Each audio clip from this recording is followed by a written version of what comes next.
Alpha Insurance presents Auburn Sports Today. Here's Brad Law. Georgia Week is here. Lots to come from Hugh Freeze's press conference today and Tiger Talk tonight, which is live at 6 from Baumhauer's Victory Grill. Fall baseball practice continues this week for Coach Butch Thompson and a new crop of leaders. Feels like to me, and I don't know everything because the locker room's theirs, but it feels like if they're going to get together somewhere, it feels like a Lucas Steele, Eric Guevara is just an amazing leader. Chris Rembert's quiet, but if he says get up or he says jump, I just see everybody jumping in the air. Chris Rembert has that quality about him.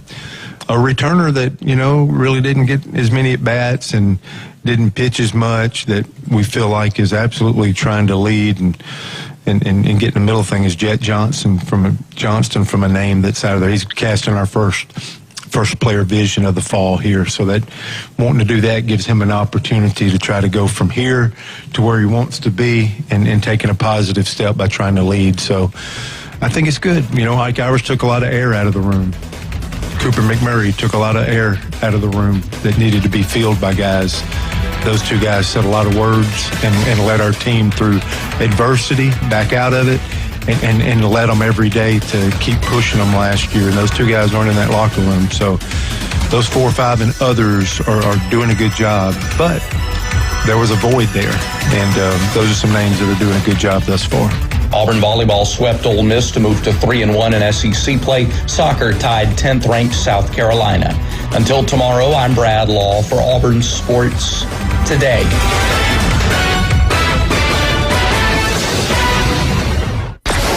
WGSX Lynn Haven, WFLQ Port St. John. Powered by Panama City Toyota, ESPN Northwest Florida. And now, the Gulf Coast's newest sports talk host. Hey, there's the new guy. Paul Wilson. That is not winning football. Paul is your pipeline to the heart of the action. Billy Napier's play calling sucks. He's a terrible head coach. Hot takes, big reactions, and your calls are incoming. I'm blown away how bad Florida is. As a Seminole fan, I'm enjoying it. The Sports Blitz. The defense can only play this good for so long. The new Sports Blitz. You can say what you want because you're an Alabama fan. On 104.3 ESPN Northwest Florida.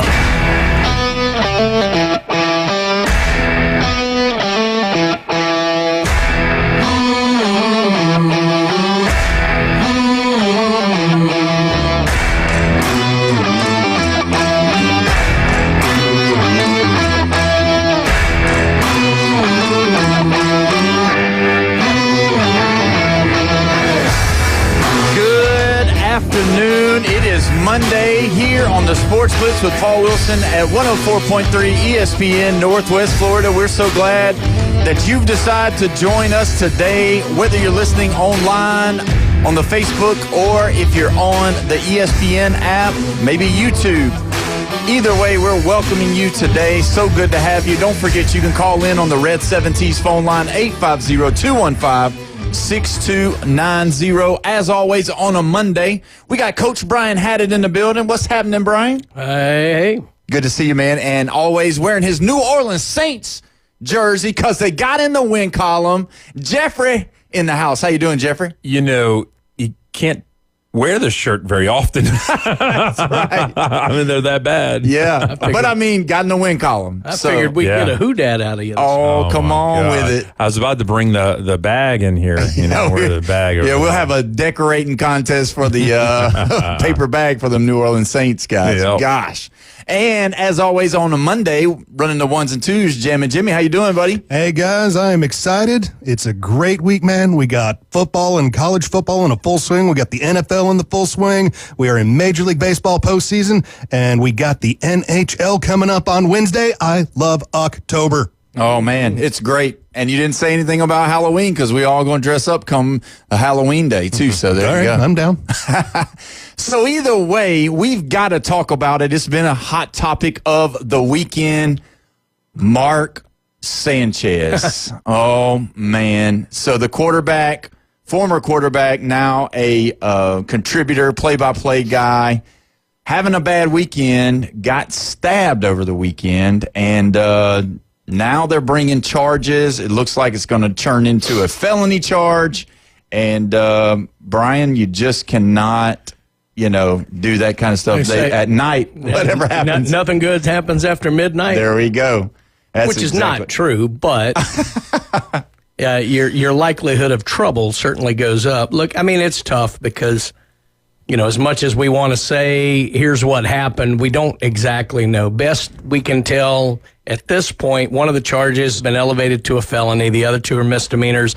Looks like it arose over a parking dispute somewhere around the loading dock of the hotel. It's a 69-year-old truck driver. He felt, according to reports, in fear of his life. And I think he initially pepper sprayed Sanchez, that he kept coming. And this after he'd been thrown down and apparently stabbed him a couple times on the right side of his torso. So they both went to the hospital. And, a lot of people were thinking like, whatever. And then the pictures of the 69-year-old got released. He'd gotten knocked around pretty good. Yeah. So it's not a good look. I don't know exactly. I have certainly a theory about maybe what had happened, but I'll wait to see what comes out of it. But I don't think there's any way this ends well for Sanchez. I certainly don't think he's going to be an analyst with Fox anymore after this. Maybe after a few years, it settles down. I don't recall him being someone who's gotten in trouble a lot. No. So, maybe it was just a really, really bad night, and he might be fortunate all he got was stabbed and not killed. Yeah, no, that's the big thing. I was worried about that because whenever it come across the ticker at the bottom, I was like, that's just weird. And, just one of those stories that you don't want to hear. And not to poke fun at it, but the other thing that was really bad was that Brady Quinn was his replacement, so it wasn't very good on. That's another catastrophe. I was going to say, Brady Quinn calling the games, not so good, my friend. So either way, yeah, Indianapolis is a dangerous place. Wow, man, no, it's not. It's actually Indy's is kind of shifty because when I was playing hockey, we played in Indy. We were on the third floor of the hotel, and I remember the shootout across the street in the gas station. I was like, well, at least they put us in a hotel in the good part of town. Yeah. Well, I mean, I don't know, man. It's just a crazy thing. I do want to mention one other thing that is kind of getting some online catching is Paul Feinbaum. From what I've read and discovered, he is still with ESPN and everything should be okay. There's no problems. He's not gone, even though a lot of people are saying he's gone to go run for the Senate. Not so fast. He's still with the program, so you'll still hear him here on ESPN radio. I would move back to Alabama to vote against him. But that being said, to be honest, D.C. is the world's greatest carnival. Why not send the world's greatest carnival barker up there? I mean, he'd probably fit right in, but I don't see that coming either. No, I don't either. I mean, out of all the people that you could send from Alabama, that's the best we got. Oh, man. But he's from Tennessee. I know, but he lives in Alabama. He lives in North Carolina currently. Well, I think you can move there or have a house there. I think that's what they do nowadays in politics. And where do you graduate college? I don't know. Who, Feinbaum? University of Tennessee. Oh, did Knoxville. That explains a lot. Yeah. Those Ugly Alabama orange. guys just got sucked in because he was too busy kissing Saban for too long. That happens. Let's move on. He didn't want any bad talk about Bama. Not today. Not today. For sure. Well, we got it going. We got the postseason going. If you look at it, the Brewers are up 1-0 over James's Cubs, and they'll be playing today. So you got the Dodgers also over the Phillies. Now that to me is going to be the one to watch. I mean, when you look at the Dodgers having Shohei come out, and he actually did pitch 6 innings the other night to lead them into that first game, and he was lights out. We had talked about it, I guess it was on Thursday or Friday, that we were kind of wondering how the Dodgers was going to do that. They announced him as a starter and how long they would let him go. But, he's got the fresh arm. Mm-hmm. So realistically, he could have, he can go as long as he's dealing good, getting through that first or second part of the lineup. Right. And, man, he looked really good, actually. His stuff was moving. And, one of the ones that I was kind of worried about for the Dodgers was Kyle Schwarber. I thought, he was going to have another one of those postseasons. I just had that feeling just because of the year he's had. And for whatever that day, he had his number. So for the Dodgers, that's moving on. Do you think it's going to continue, or do you think this is going to go the full 5 games? I like the Phillies. Honestly, I still do. They're still my pick to take it all. I love them down the stretch. And look, a lot of times it didn't happen as much this year, but a lot of times the team that got the bye, that first game is a tough one because they've been off for a few days. The other team's been, 2 or 3 games in, so they're a little more in rhythm. But I'm not that worried that they lost to the Dodgers game 1. Obviously, tonight's huge. Yeah. You can't drop 2 at home in a best of 5 or so. So we'll have to see. But I still like the Phillies, but, they can't get it done tonight. Yeah, may have to hedge those bets just a little bit. Well, when you look at what they did, it was kind of something new. I don't know if you saw this. They had an inter-squad game, and their inter-squad game during the other games going on outproduced as far as attendance than the Reds playoff game and the Guardians playoff game. So those Philly fans, they're definitely believing that they're the team of the, this is their year. So, I mean, that's a big deal to have that many fans show up to watch an inter-squad game. Pretty cool. And you got the Tigers and the Mariners on the other side. They're tied. Now, that's going to be an interesting deal because they hit Scooble pretty good yesterday, and you would have thought the opposite because Scooble's been obviously lights out all year. I mean, remember he got hurt toward the end of the year and he missed that time, so he really hasn't been back all that long. But, it's fine. This looks like the most competitive series of all of them now. I mean, it's 2 good games to start it. They're 1-1. Obviously, the Blue Jays been all over my Yankees, so that one is much fun to watch. It's the only one-run game. 3-2, and then the other one won 3-2. Yeah. And they're the only close. That's right. There was another game that was close, but this is the closest one. Yeah, that appears to be a really fun series. So, we'll have to see if that keeps up or not. I just wonder if Kyle Riley is going to show up in these playoffs. I just want to know. It's because to me, they're going to the judging of it all is not in yet, and so I still think there's hope that he's going to win MVP over Judge. If Judge does okay, doesn't hit a lot of home runs like he has been so far. He's hit the ball, but not great. He made a couple errors in the outfield the other night. The other thing about Kyle Riley, I see that they're starting to really push online, is the fact that, do y'all realize that him and one other catcher were the only 2 catchers that did not have a pass ball this year? Oh, wow. In the whole year That's long. Good. He That's played really just good. about all the games. Yeah, he played just about every game. So I'm just saying there's a big push for him. And you could almost kind of see it if he was to go in and have a great postseason. Well, right let's face it. I mean, Judge has won 2 of the last 3, so there's going to be natural fatigue anyway. Andy's a Yankee, and I mean, I get that. I would not be upset if Raleigh won it. Personally, I think Judge has had a slightly better year, but I get the fatigue, and I wouldn't have any qualms if Cal Raleigh got it because he's had a fantastic season as well. Yeah. To speak of the Yankees and the Blue Jays, man, it has been brutal. The 2-0, 23 runs given up by the Yankees, 8 runs scored by the Yankees. I mean, I figured you'd come in here with a Yankee shirt on. You're so happy that the Yankees. So do you think it's over for the Yankees? Tell me, because I know you can't stand them. I think it was kind of fitting. Because the Saints got their first win versus a New York team. The whole universe revolves around New York.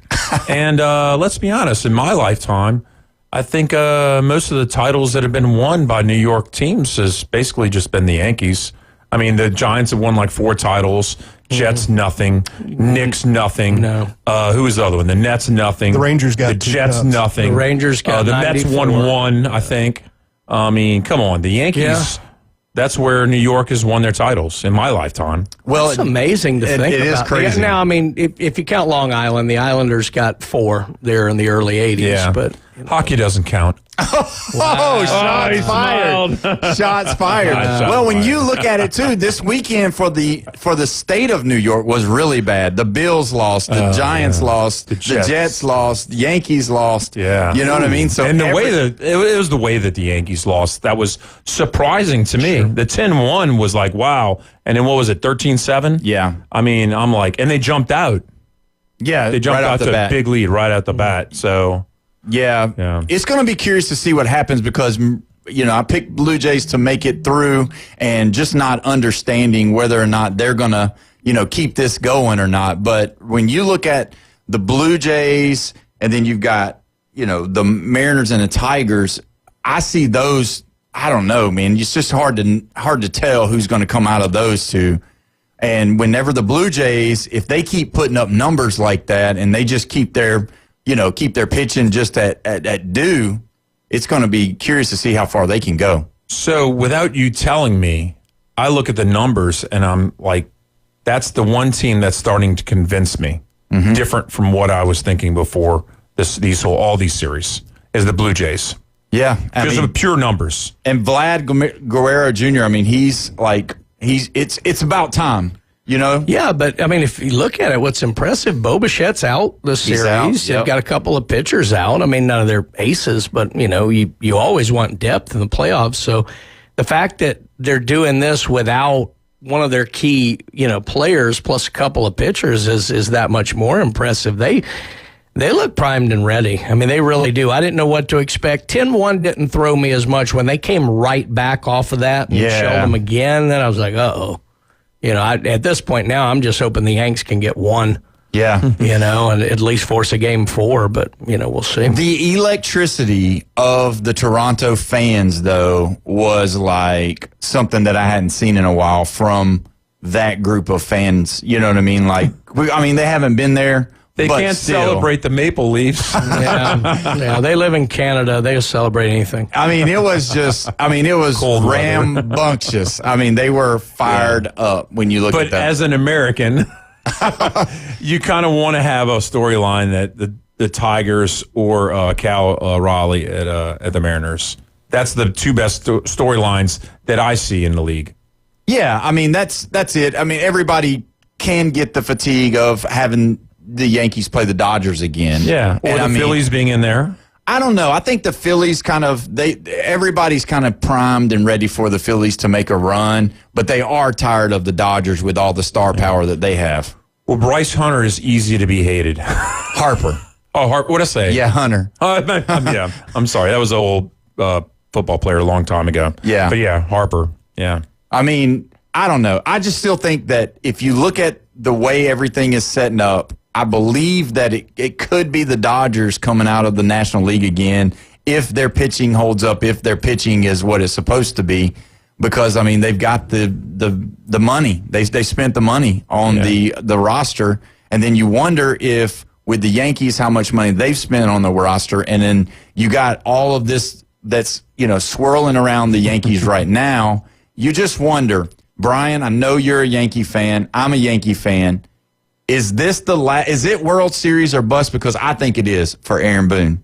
I don't think so. Not for Boone. I think if he had not made the playoffs this year, he might have been in trouble. But no, I think the way that they closed the season, still lent itself, for good.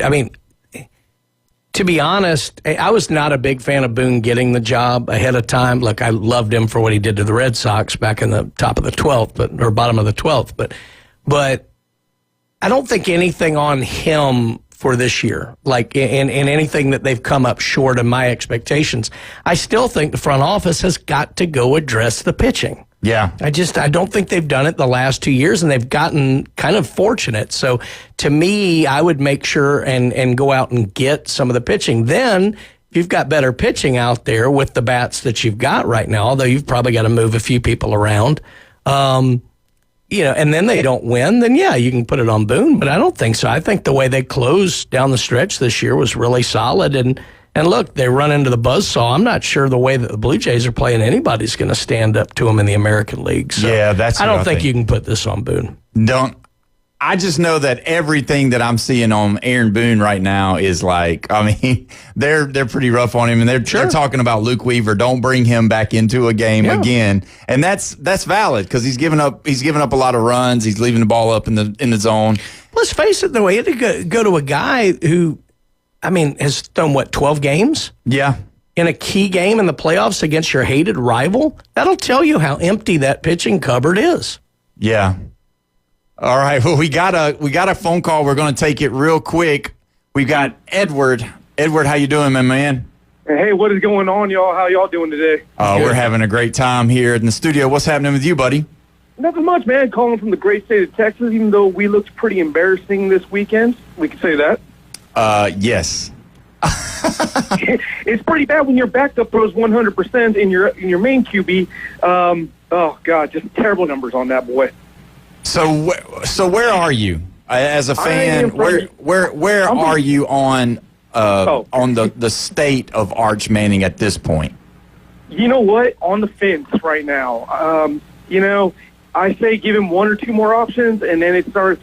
If he ain't fulfilling his needs or his duties, we need to start looking.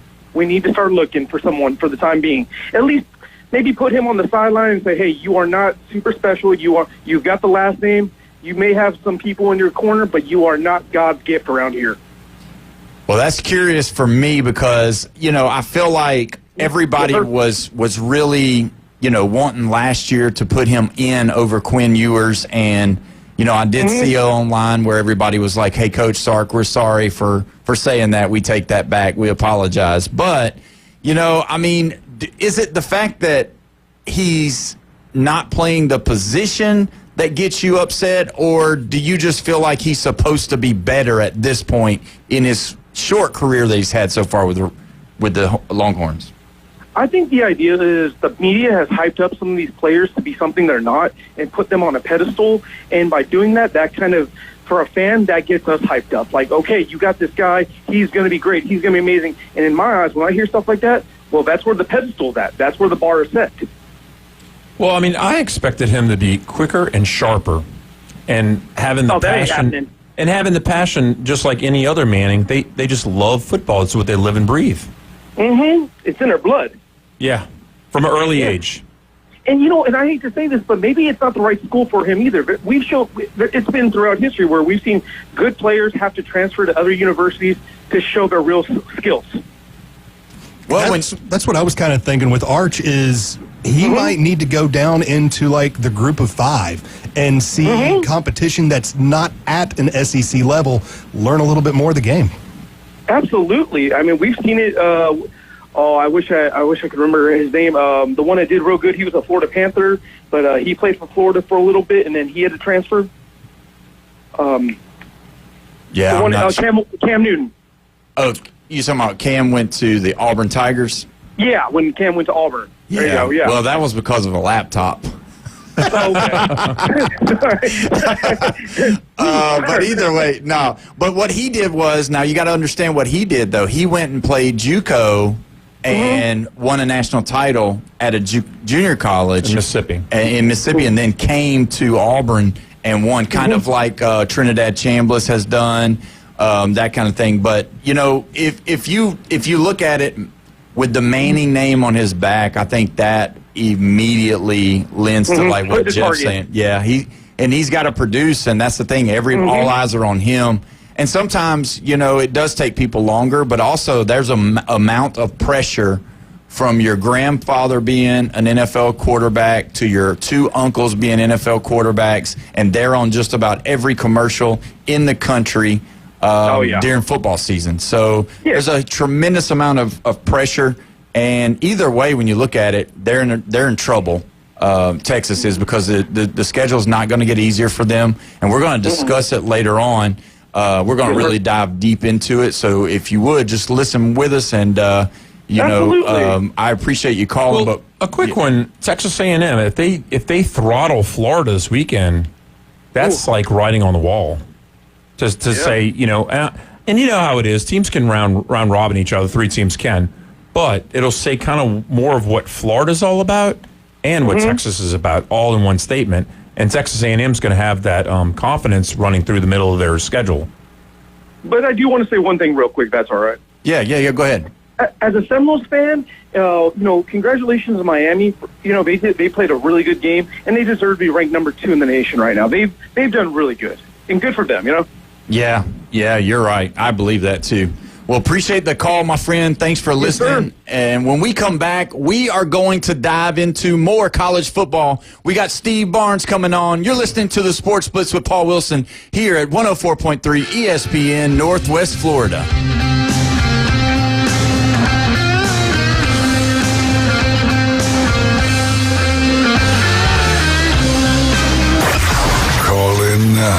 This is Touchstone service. The Red 70 studio line is open. Demonstrate how to make a call with your dial telephone. 850-215-6290. It's the PCB Hobby Takeover with Todd. Mondays at 5:20 on ESPN Northwest Florida. That is a very high-end card and very rare. Todd talks about coins, trading cards, collectibles, and the amazing stories behind them. It was the first one that's ever come through my door. Plus, we'll be taking your calls and questions at 850-215-6290. The PCB Hobby Takeover. A platform for you to do your hobby. Mondays at 5:20 on the Sports Talk Monster. ESPN Northwest Florida. This is Joanna with your latest forecast on ESPN Northwest Florida this Monday. The rest of the day, a variety of some sun and a chance of thunderstorms, and 85 with a gentle breeze around 10 miles per hour coming out of the southeast. Tonight, mostly clear skies with lows around 73. Tomorrow, mostly sunny and a temperature near 86. This forecast is brought to you by Earthworks of Northwest Florida, Mid-South Lumber, Best Little Lumber Yard in Panama City. Thank you for keeping that dial at ESPN Northwest Florida. Are you looking for a place to take a leak? Do you have a truck, tractor, or other hydraulic equipment leaking or not performing as it should? At Reliable Hydraulic Solutions, we can get you back to work. Do you have a busted or leaking hose? We can typically replace them while you wait. Hydraulic cylinder or pump needing repair? In many cases, we can have it back to you the next day. Reliable Hydraulic Solutions, 6840 Highway 77 in Southport, just south of Tractor Supply. The best place in town to take a leak. That boot store reminds you football weather means colder weather can't be far off. Now's a great time to shop for those winter work coats, shirts, and shoes. Janice and Irene, along with the staff, welcome you to stop by and shop for the whole family at that boot store. Remember Joe's motto, always put Jesus first in your life. Open 9 a.m. to 5 p.m. Tuesday through Thursday, 9 a.m. to 5:30 on Friday and Saturday. That boot store, next to Billboard Kia on 15th Street, Panama City. Scott Graham here from Thursday Night Football on Westwood One. Jason Benetti and Devin McCourty have the call as Week 6 of the season kicks off with NFC East action between the Eagles and the Giants. Philadelphia, the defending Super Bowl champions, are coming off their first loss of the season last week. Can they get their repeat hopes back on track? Find out on Thursday Night Football. Eagles versus Giants. Coverage starts at 6:30 on 104.3 ESPN Northwest Florida.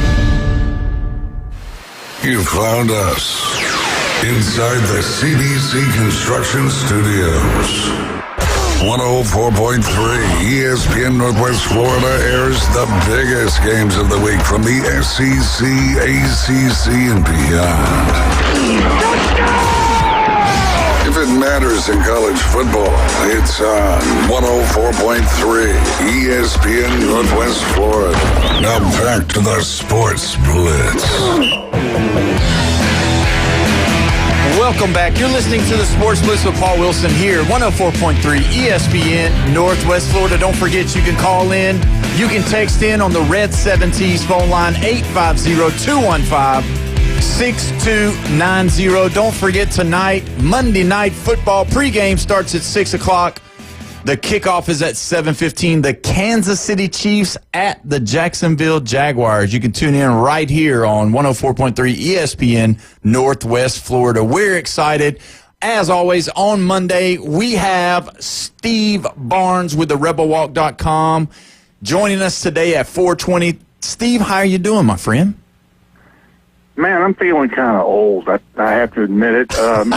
Back in the mid '90s, I was the editor of a small paper in Georgia, and when I say small, I mean there's only one high school in the county, so it was kind of cool because I got to go to their football practice every day and watch them. Got to know the coaches, got to know the kids. Head coach was a guy named Hal Lamb, who was in his first year as a head coach. He has now won like four state championships in Georgia. His dad's in the Hall of Fame, Ray, who's won like a zillion. But what got me was at practice, he had two little kids, about 2 and 4 probably, and they took to me. So they would run up to Mr. Steve at practice on the sidelines and want me to sit down and play with their Tonka trucks or train or whatever. Now, fast forward to Saturday, Ole Miss doesn't play, so I get to watch some other games. I want to see some different teams, and I wanted to see Memphis. And by the way, Memphis, very, very good.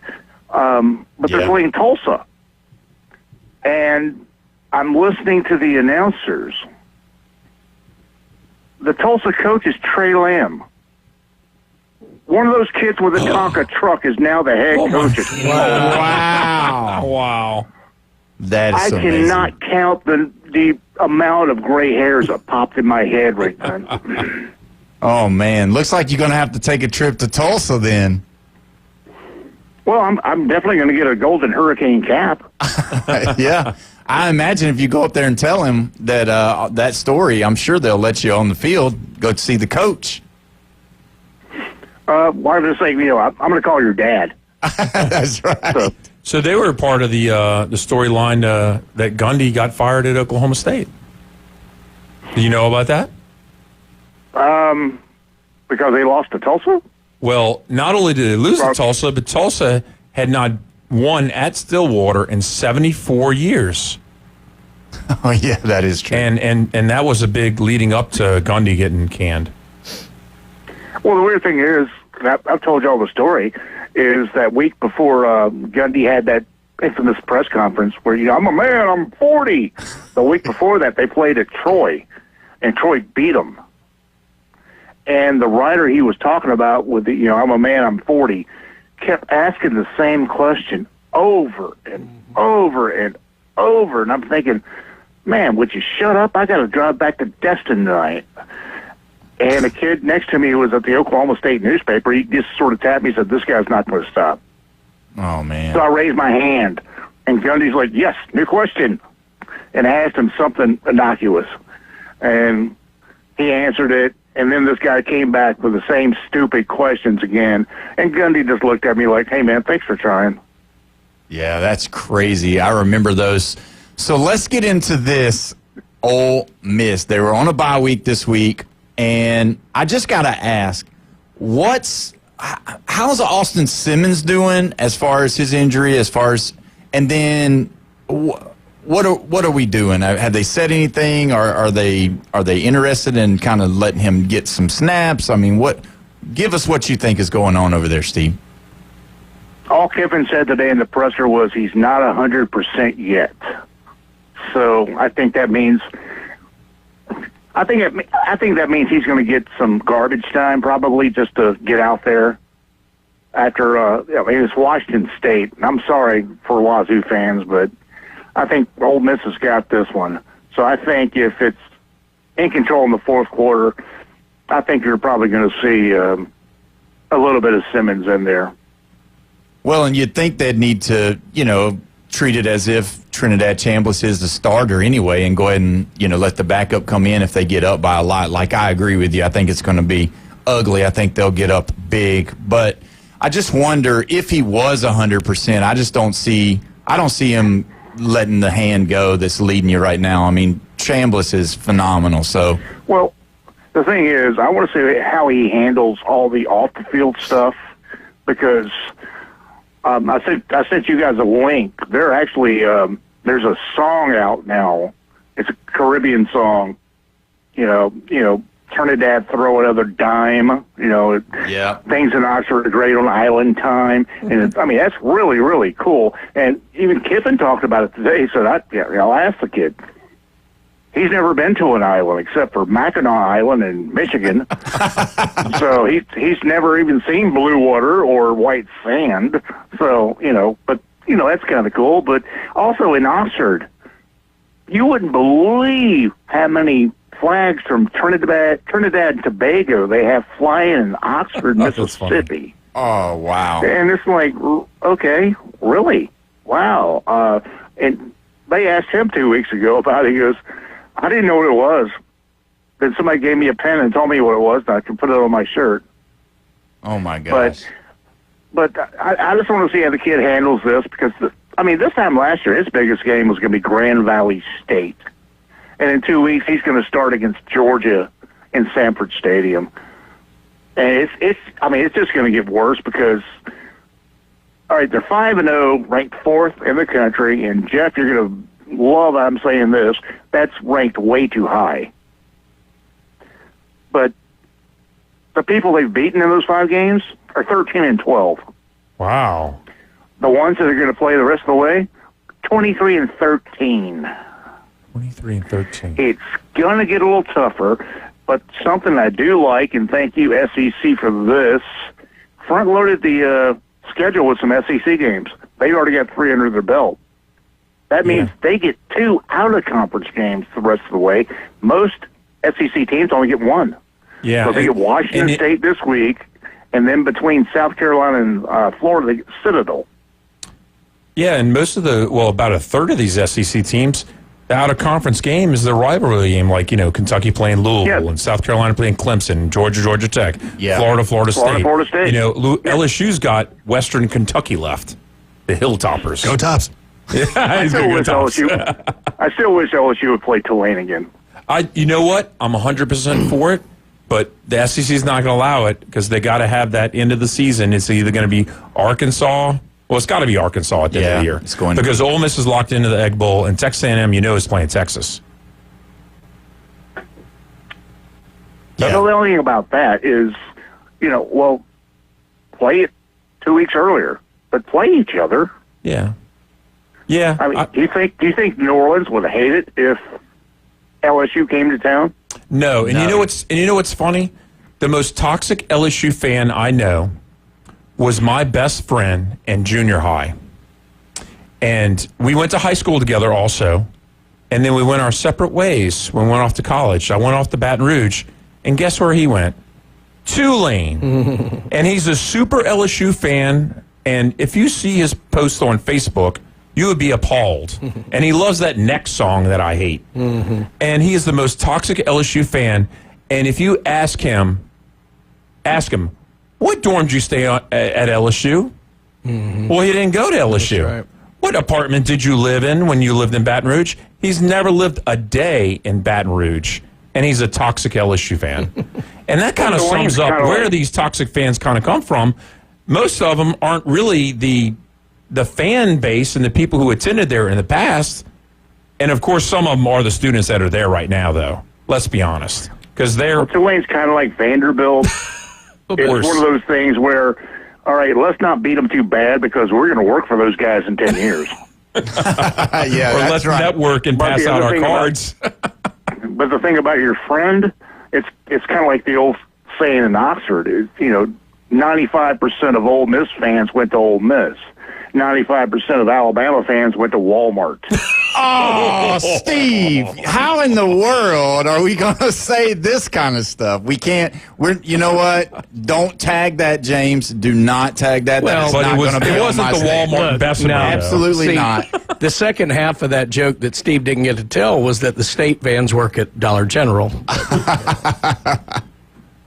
Hey, I've got like 7 of them within a block of my house. I know. They're taking over. Yep. Well, let me ask you this, Steve. I know this is out of the SEC, but we need to talk about it. I just would like to get your take on it. This Penn State UCLA game with James Franklin, Nico, I'm going to leave you just having a great game, playing lights out. First time that he's showed any kind of enthusiasm. I mean, they crowded the field with their 1,000 fans that showed up.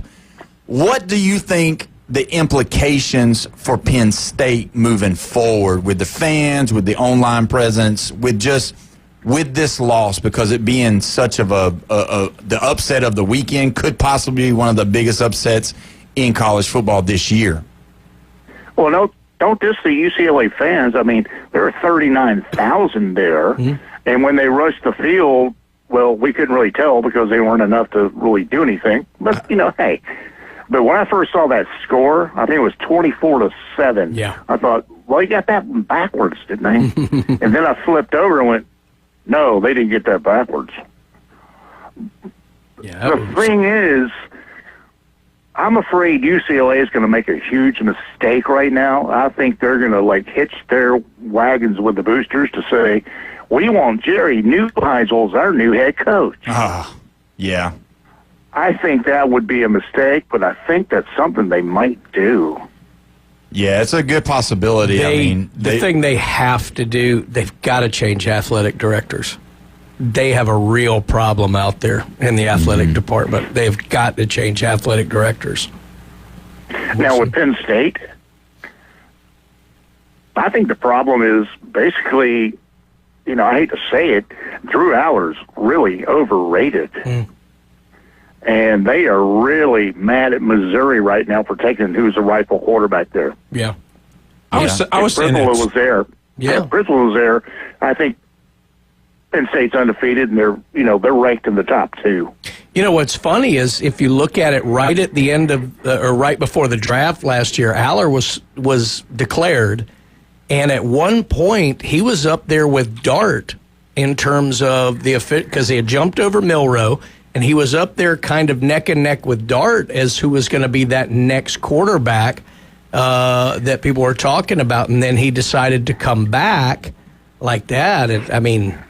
Good gracious. Here's a guy who might have actually slid in late first, early second, and now I don't know that anybody's talking about him in the top 4 rounds right now. Well, I was saying he was overrated 2 years ago. I agree.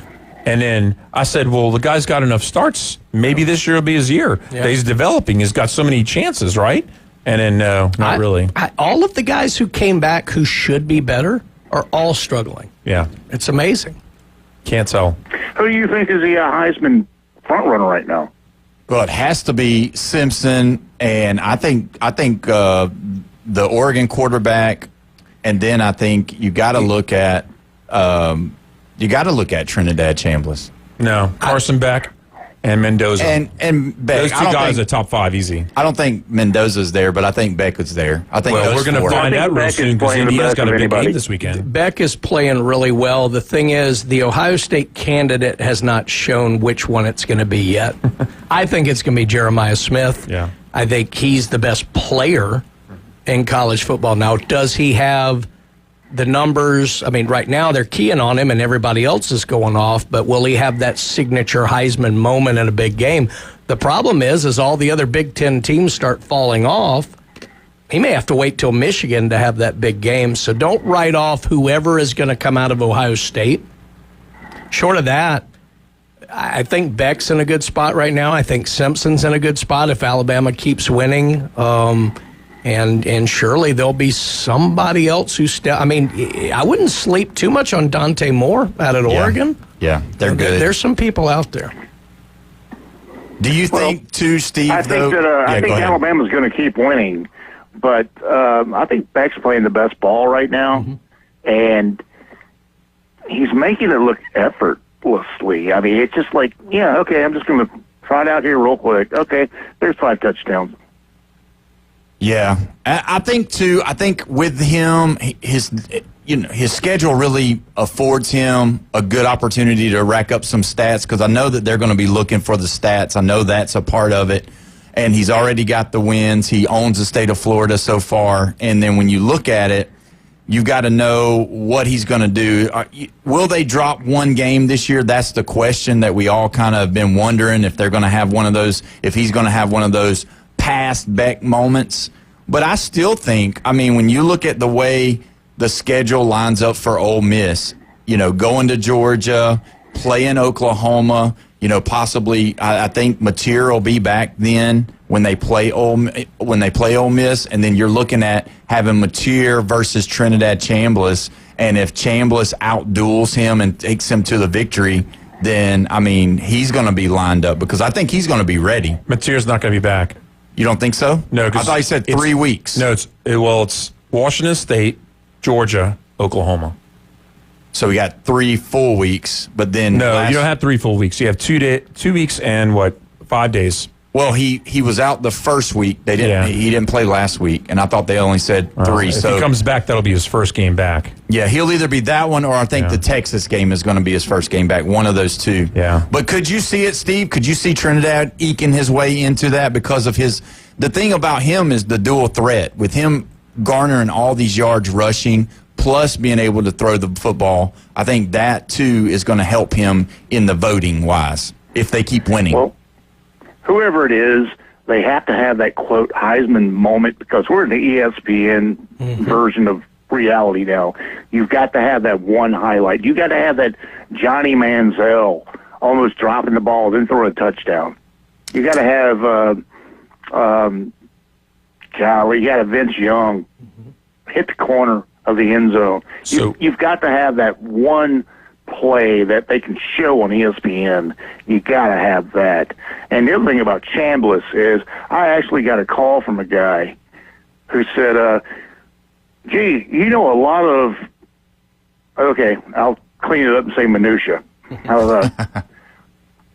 I'm like, okay. He goes, well, you knew that Steve Campbell was the only guy who won a national championship as an offensive lineman, as a head coach on the same field.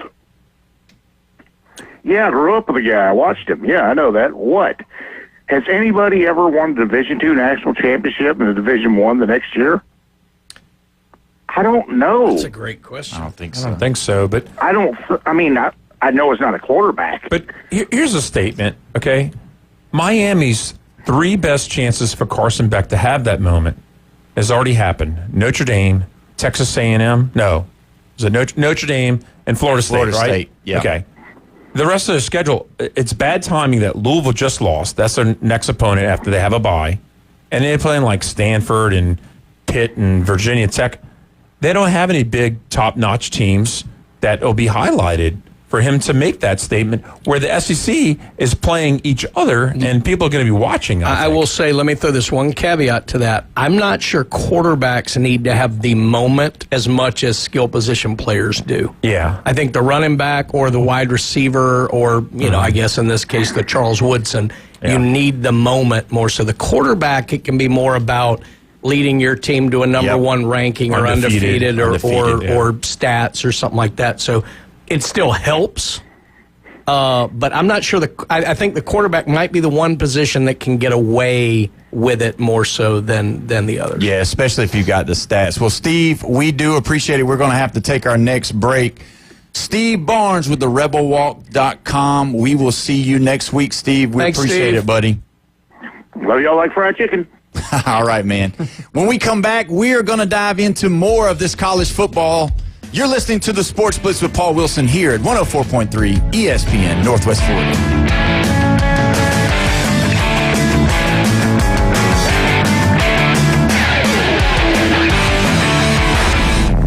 Get in the game. Call or text us now on the Red 7T studio line. 850-215-6290. Your home for the NFL. ESPN Northwest Florida. Monday Night Football is going to be lit, y'all. That is going to be a touchdown. The Jags are going to win it. The 3-1 Jacksonville Jaguars are off to a great start and will be at home when the 2-2 Kansas City Chiefs limp into Everbank Stadium. Coverage starts at 6, kickoff at 7:20 on your spot for Monday Night Football. 104.3 ESPN, Northwest Florida. PCB Hobby, the beach's premier hobby store for sports cards, comics, coins, and trading card games. PCB Hobby carries the largest selection of boxes and packs from the latest releases of brands like Topps, Panini, Leaf, and more. Looking for a specific player or team? PCB Hobby has a wide assortment of raw and graded cards. They carry parallel rookie, game used, and autographed cards in both modern and vintage. Have a collection you want to sell? We buy, sell, and trade. PCB Hobby on Back Beach Road, just east of Florida Linen. Call 850-320-8388.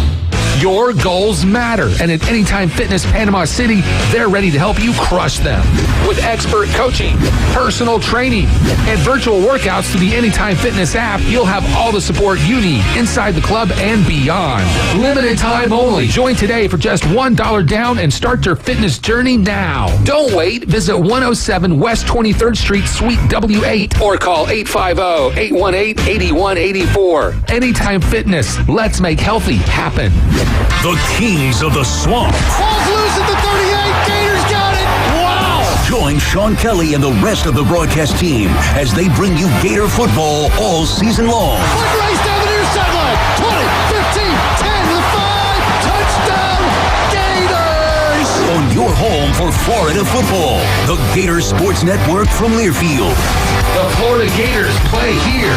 Listen to select games on 104.3 ESPN Northwest Florida. Now, we're live and local inside the CBC Construction Studios. This is the Sports Blitz. We don't just talk sports. We start fires. 104.3 ESPN Northwest Florida. Welcome back. You're listening to the Sports Blitz with Paul Wilson here at 104.3 ESPN Northwest Florida. Don't forget, you can call in. You can text in on the Red 17's phone line, 850-215-6290. You can also comment, like, or share on the Facebook page, and we will read those comments. We are definitely checking on those. We've got to talk about it.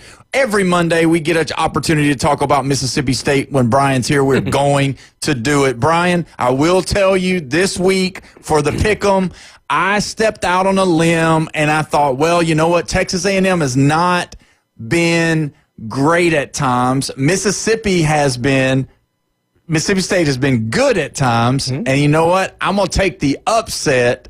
Mississippi State going to go into and beat Texas A&M. They're going to take out the 12th man, and it just didn't work out. Yeah, that limb snapped on you, didn't it? the limb was out. Well, look, let me tell you something. I think they're the best coached team in the country. I really do. They're not a very talented team. They're extremely weak on both lines. That defense plays so hard. Yeah, they do have good corners. They've got a good tight end. The receivers have gotten better. But I've said for weeks, if you can run the ball between the tackles, you're going to really hurt Mississippi State, which is what amazed me because A&M, they have a couple of burners on the side, one of which is a Mississippi State transfer. Kind of hoping he wouldn't play too much in the game. I didn't want an injury. I just didn't want him to play much. But it's like they kept it. I mean, it was 7-3 at the half. And Texas A&M kept trying to go against Mississippi State's strength. And I'm just looking at it going, look, keep doing this because it's great for me, but I don't understand why you won't take what's right in front of you. Started running the ball between the tackles better in the second half, and they controlled things. That also opened up what you could do on the outside. So I've never been a high-level football coach. I don't understand why it's that hard to see. I love how hard Jeff Lebby has them playing. I think he's done a fantastic job. I love that we were in that game. We're just not that talented. And, short of some things, the ball kind of bouncing our way or people being stubborn and trying to keep throwing on the edges, we're going to have a hard time the rest of the way with the SEC schedules. Yeah, and that's what happened. I mean, I was just, stepping out. Yeah. I was just thinking maybe, possibly. It looked good at halftime. Yeah, I mean, 7-3 is not bad. The second quarter, they were grinding. Yeah. They were there was a huge effort by Mississippi State. I watched that second quarter. They play extremely hard. They're not very deep either. And they're still trying to transition out. Look, it's the hard thing always. Obviously, the way other schools leech left, obviously this was completely difficult because he passes away. Yeah. But it's unless you're going to find a clone of Mike Leach, you have to recruit completely differently, and that takes a few years.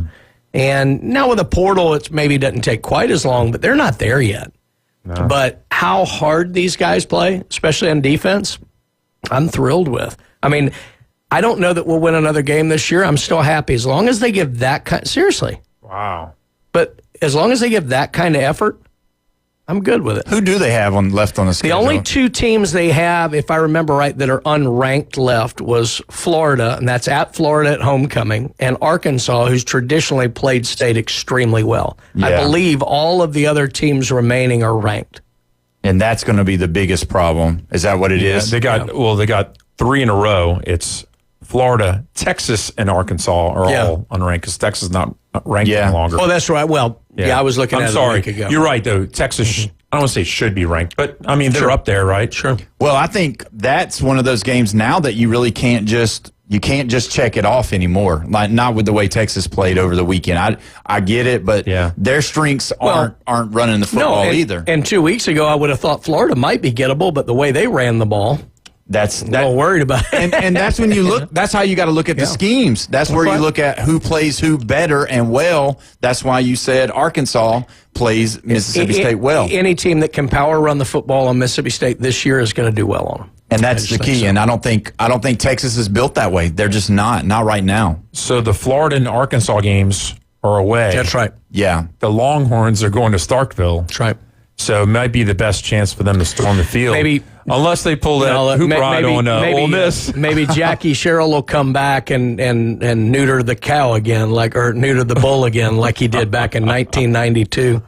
Claimed it was a educational experience for the athletes. No, they really did that. Yeah. Jackie, gotta love it.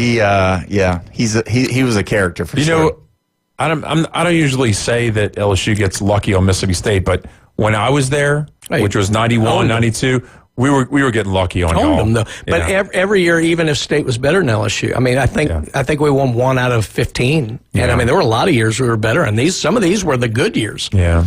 LSU always had our number. Arkansas always played us really tough. But it's one of those things. I mean, like I said, I obviously I'd love to see us get to 6-6, go to a bowl would be fantastic. So what are y'all, 3-2 right now?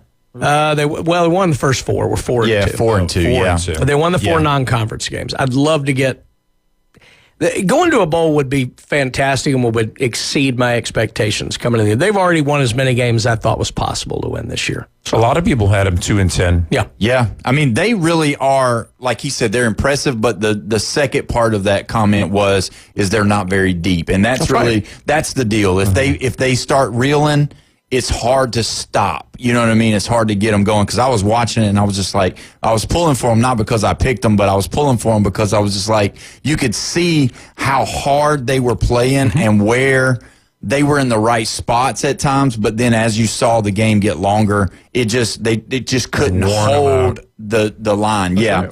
And Elko's smart. He knows what he's doing. I mean, obviously. But when you look at it, I mean, that Texas game is very, very winnable. Now, let me ask you this. With having the Mosley kid there, has he gotten to play yet? I haven't seen all that much out of LoJack yet. I haven't been able to watch him real close because, to be honest, I've been on the road a lot. I haven't been able to watch a whole lot of football, like, really deeply. But I'll have to check in and see. I know their DBs are good this year, and that's primarily where they have him. So I don't know if he's seeing the field as much as maybe he would if he was playing another position. But I'll have to check into that. I'm not 100% sure, to be honest with you. And when you look at what Levy's doing, I believe that he does have a lot of buy-in with his team because of how hard they're playing. And when they're out there, you can tell that they're trying to take the mentality of the, we're the underdogs here and we're coming to try to do it. But when you look at, remember, you were pretty, I wouldn't say how confident. You said that there's a chance that he was going to lose his job this year. Oh yeah. Remember at the beginning of the year, he was one of your ones. It back like a week ago because like, man, he's doing a really great job there. Yeah. And when we were talking about Florida, I was saying, well, if Napier's going to stay, he's going to lose to Texas, and he's going to lose to Texas A&M, and then he can beat Mississippi State. Yeah. And then now, you have to think about Florida's got Texas A&M. That could wear on them. And guess what Mississippi State has? A bye. Yeah, they're off. He has LoJack has no stats on the year, so either he's hurt or they're holding him, hoping to redshirt him. Yeah, so that's which would make sense. So I was wrong on the Mississippi State coach. Yeah. And I'm still kind of holding on to the Napier prediction because, I mean, we're not done with the year. I mean, this could have been a fluke win. And then he could be like, who was the one? Jared Nardo had a little rough time. Curly Hallman did at LSU, where, you beat an Alabama team, but then you lose to Arkansas. That's and it was like, so they just got rid of the guy. Yeah. And that could happen to Napier. You could beat Texas, and you could lose a couple other games they shouldn't, and then he's out. I know on Thursday we're supposed to have Chris Hobbs here, and we're going to really dive into whether or not Napier is going to lose it or not. You know what Napier reminds me of? There was a guy who coached the Detroit Lions forever, Wayne Fonts. I don't know if you remember in the early 90s. Yeah. And Chris Berman used to call him Rasputin because you couldn't kill him. Like every time he was at a game where this game determines his career, he'd win it. He'd win that one. Yeah, and it was just like, it was like the fans wanted so bad to get rid of him, and they were torn on what to do. And like you saw some stories on that this year, last week. It was like, we really love the fact that we beat Texas. That's a huge win, but we kind of wanted Billy gone. And it's like, it's this weird thing with fans trying to determine, what to pull for. You always pull for your team. Yeah. But, I mean, I guess I understand it, but Yeah, Billy is the new Rasputin. It's funny because those years, I mean, the Packers are coming on with Favre, right? And then who else was the Bears were kind of lulling out a little bit. The Vikings weren't great yet. And they were better by the end of the 90s. Yeah, well, the Vikings did had some good teams and all that. You think of that division being so great, but then you realize the Giants, the Redskins, the Cowboys, and then off one year, and then the Cowboys won again. The Eastern Division won 5 out of 6 Super Bowls. The NFC was dominating at that time. And then out in the West, you had the 49ers. That's right. Yep. That whole conference was crazy, and Wayne Fonts produced. Yeah, but with the problem was Barry Sanders is great. He'd have one. They did have some good wide receivers, Brett Perryman, another. They had some Herman Moore. Yeah, Herman Moore and everything. But the problem was that you had so much competition. Yep. I mean, even the Eagles were good and never made the Super Bowl back then. But the NFC was dominating back then, and I don't think of the North. The North was not actually called the Central back then. I was going to say it was been the Central. And it was 5 teams because Tampa Bay was getting trampled. You know, you got to take a break. Yep. We're going to go ahead and take our break. And when we come back, we're going to discuss all college football. You're listening to the Sports Blitz with Paul Wilson here at 104.3 ESPN, Northwest Florida.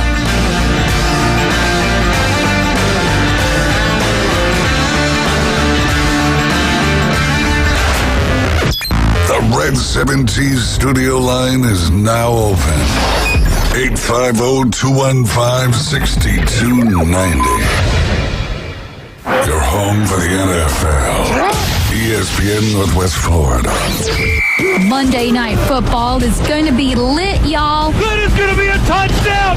The Jags are going to win it. The 3-1 Jacksonville Jaguars are off to a great start and will be at home when the 2-2 Kansas City Chiefs limp into Everbank Stadium. Coverage starts at 6, kickoff at 7:20 on your spot for Monday Night Football. 104.3 ESPN, Northwest Florida. This is Joanna with your latest forecast on ESPN Northwest Florida this Monday.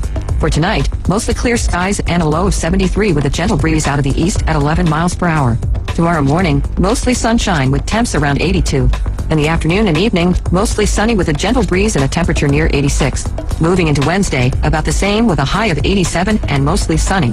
This forecast is brought to you by Earthworks of Northwest Florida, Mid-South Lumber, the best little lumber yard in Panama City. Thank you for listening to ESPN Northwest Florida. CBC Construction is looking for a few good men. At CBC Construction, our greatest strength lies within our talented team. Join us and be a part of a dynamic company that values its people. We offer a tremendous opportunity to create a future for your family and the Florida Panhandle. CBC Construction is now hiring. Call us at 850-740-3815 or visit cbcconstruction.com to learn more. CBC Construction. Be part of a winning team. Get ready. Week 6 of the NFL season is officially here. Your Jacksonville Jaguars are gearing up to go head-to-head with the Seattle Seahawks in our crucial catch game dedicated to the fight against cancer. Join us October 12th at Everbank Stadium as we raise awareness through early detection, risk reduction, and education. Lock in your tickets now at jaguars.com/tickets or call 904-633-2000. We'll see you at the bank. Scott Graham here from Thursday Night Football on Westwood One. Jason Benetti and Devin McCourty have the call as Week 6 of the season kicks off with NFC East action between the Eagles and the Giants. Philadelphia, the defending Super Bowl champions, are coming off their first loss of the season last week. Can they get their repeat hopes back on track? Find out on Thursday Night Football. Eagles versus Giants. Coverage starts at 6:30 on 104.3 ESPN Northwest Florida. WVLQ Port St. Joe, WGSX Haven. Powered by Panama City Toyota. ESPN Northwest Florida. Broadcasting from the CBC Construction Studios. The Sports Blitz. Welcome home, baby. 104.3 ESPN Northwest Florida.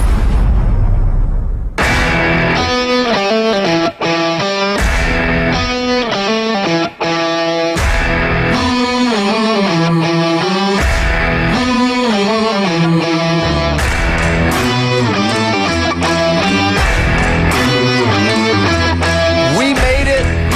It's 5 o'clock, and you're listening to the Sports Blitz here with Paul Wilson at 104.3 ESPN Northwest Florida. We finally made it to that 5 o'clock whistle, baby, so we are ready to go. Don't forget, you can call in. You can text in on the Red 7T's phone line, 850-215-6290. We've been discussing a lot. We've been discussing a lot of this college football.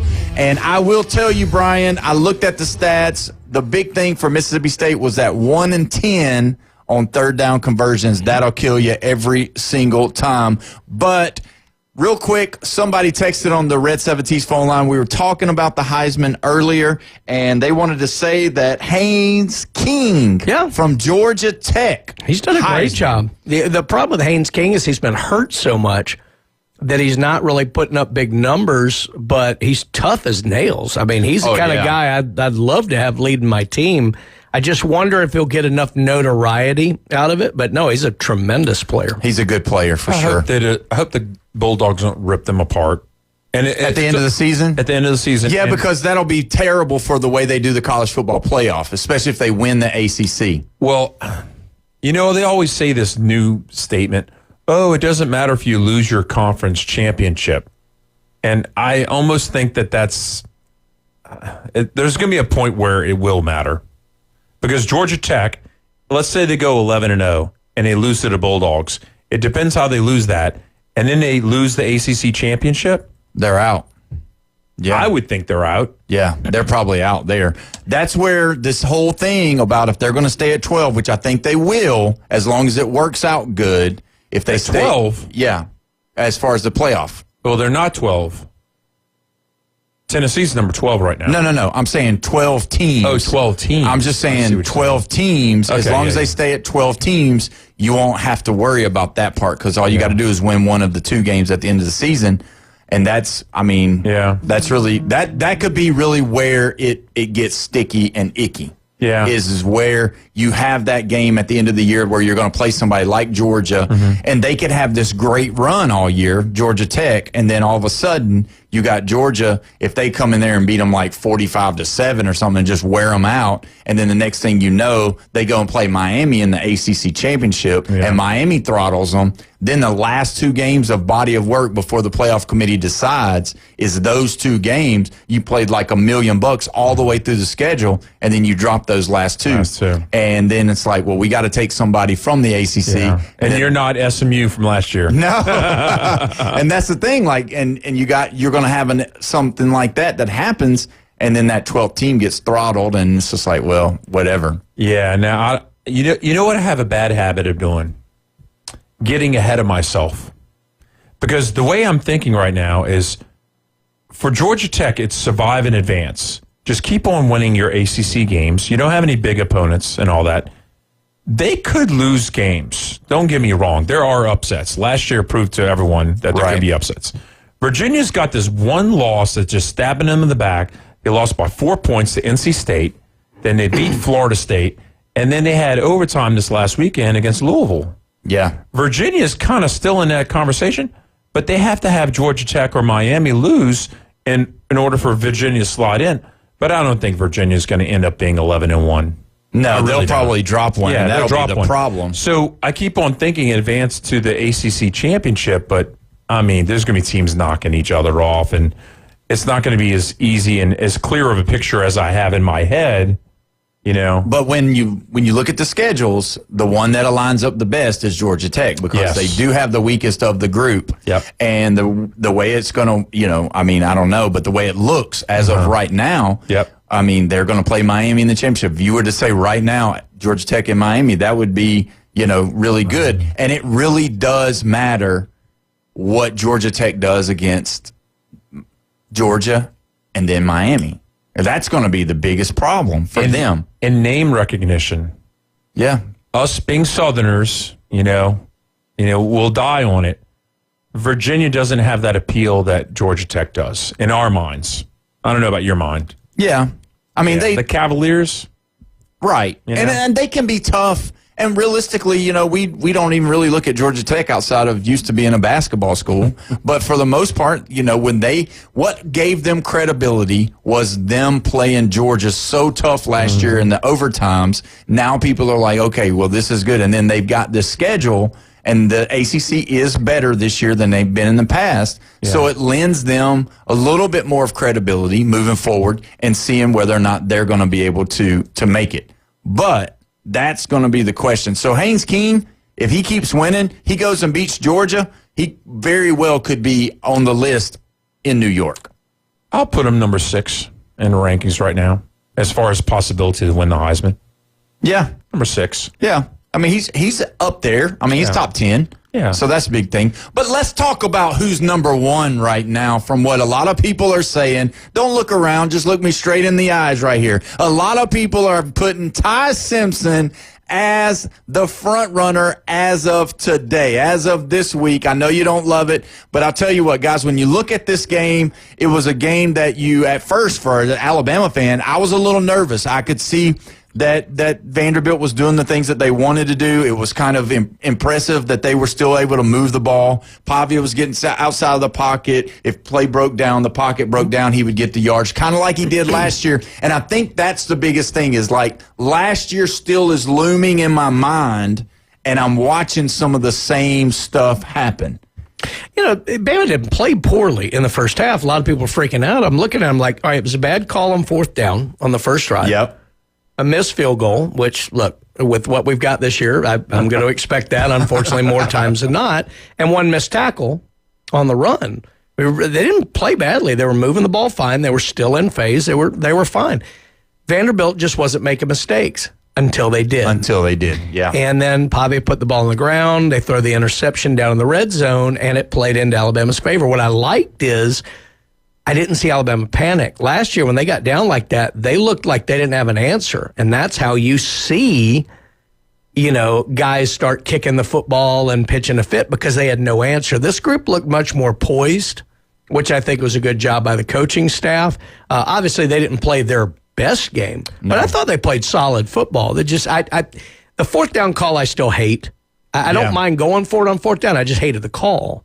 But, you know, other than that, I thought it was a pretty solid and good adjustments by Kane Womack at halftime. Yeah. But I think part of the problem last year was the turnovers and messing up Alabama's rhythm. They had the confidence to try and come back on Vanderbilt, but every time that they thought, oh, this is where we're going to take, no. You know, it was like they were just getting messed up by the rhythm that they were trying to get offensively. And you could see them starting to be like, wait. How is this not working? The only other time I've ever seen that was in, I think it was 2017 against Auburn. Mm-hmm. And they like snapped the ball over Jalen Hurts' head twice in a row. It was like 4th and Opelika. I mean, it was just everything that could have gone wrong went wrong. And you could see it out of the guys. Auburn ended up winning.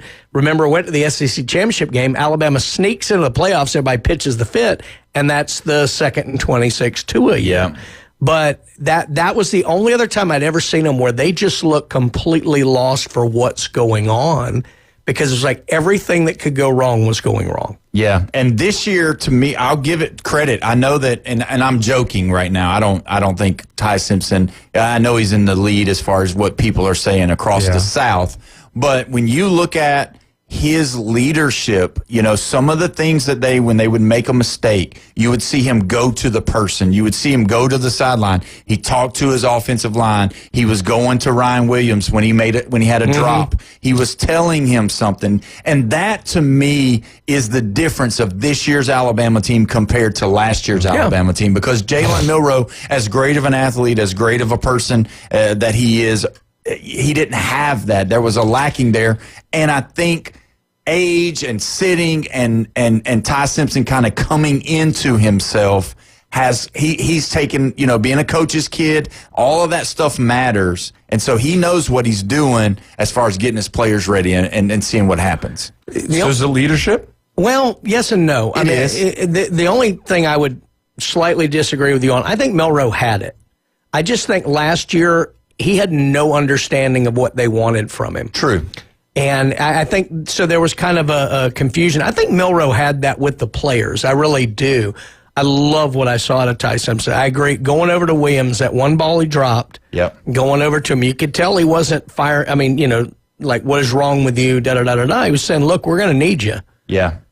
let's go get so, because you could tell Williams it's starting to get to him. Yeah, it is. And he's heard it, and he's very aware of it. And, Bernard's stepping up, Horton's stepping up. I mean, it's, he's feeling that.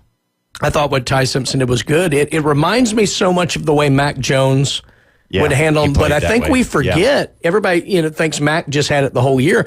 But Mac started the Auburn game the year before and had a disaster game. Yes. He had the 2 pick sixes, one off the guy's rear end in the end zone. But Mac had that game, but then had the entirety of next year. Simpson had that game to start this year. Yes. And so it's a very similar parallel in watching those two guys. So. And that's what you want. You want to see your quarterback go over there and do that and take ownership and leadership of it. So, yeah, I do think it's that. But let's just not put him in a box.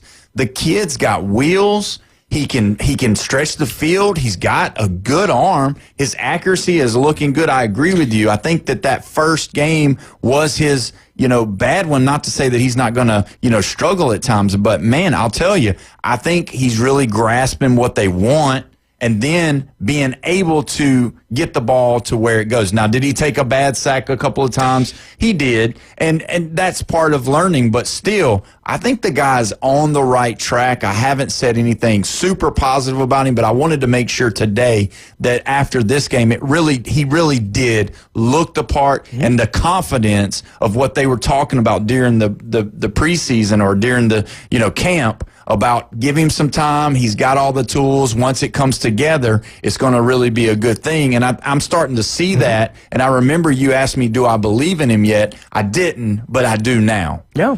Well, scoring 17 on Florida State is kind of like, yeah. But the thing is, with some players, right, the season goes along and you get a little better and you get your better confidence, but the guy's got football intelligence. Yeah. And I'm not going to talk about LSU. I'm going to talk about 2 weeks from now they play Tennessee. Mm-hmm. That's going to be a moment that he's going to need. Yeah, he'll have to have that moment. He'll have to have that moment at home against Tennessee. It would have been worse. Even if he barely beats them. It would have. Yeah, it would have been worse for Simpson had Florida State beat them 17-3. Yeah. Because then it could truly be said the offense is what's abysmal here. Yeah. The problem against Florida State, look, you wanted to score more than 17. The problem was they gave up 31. Yeah. And it felt like they could have given up 61. Mm-hmm. I mean, Womack had no answer there. Mm-mm.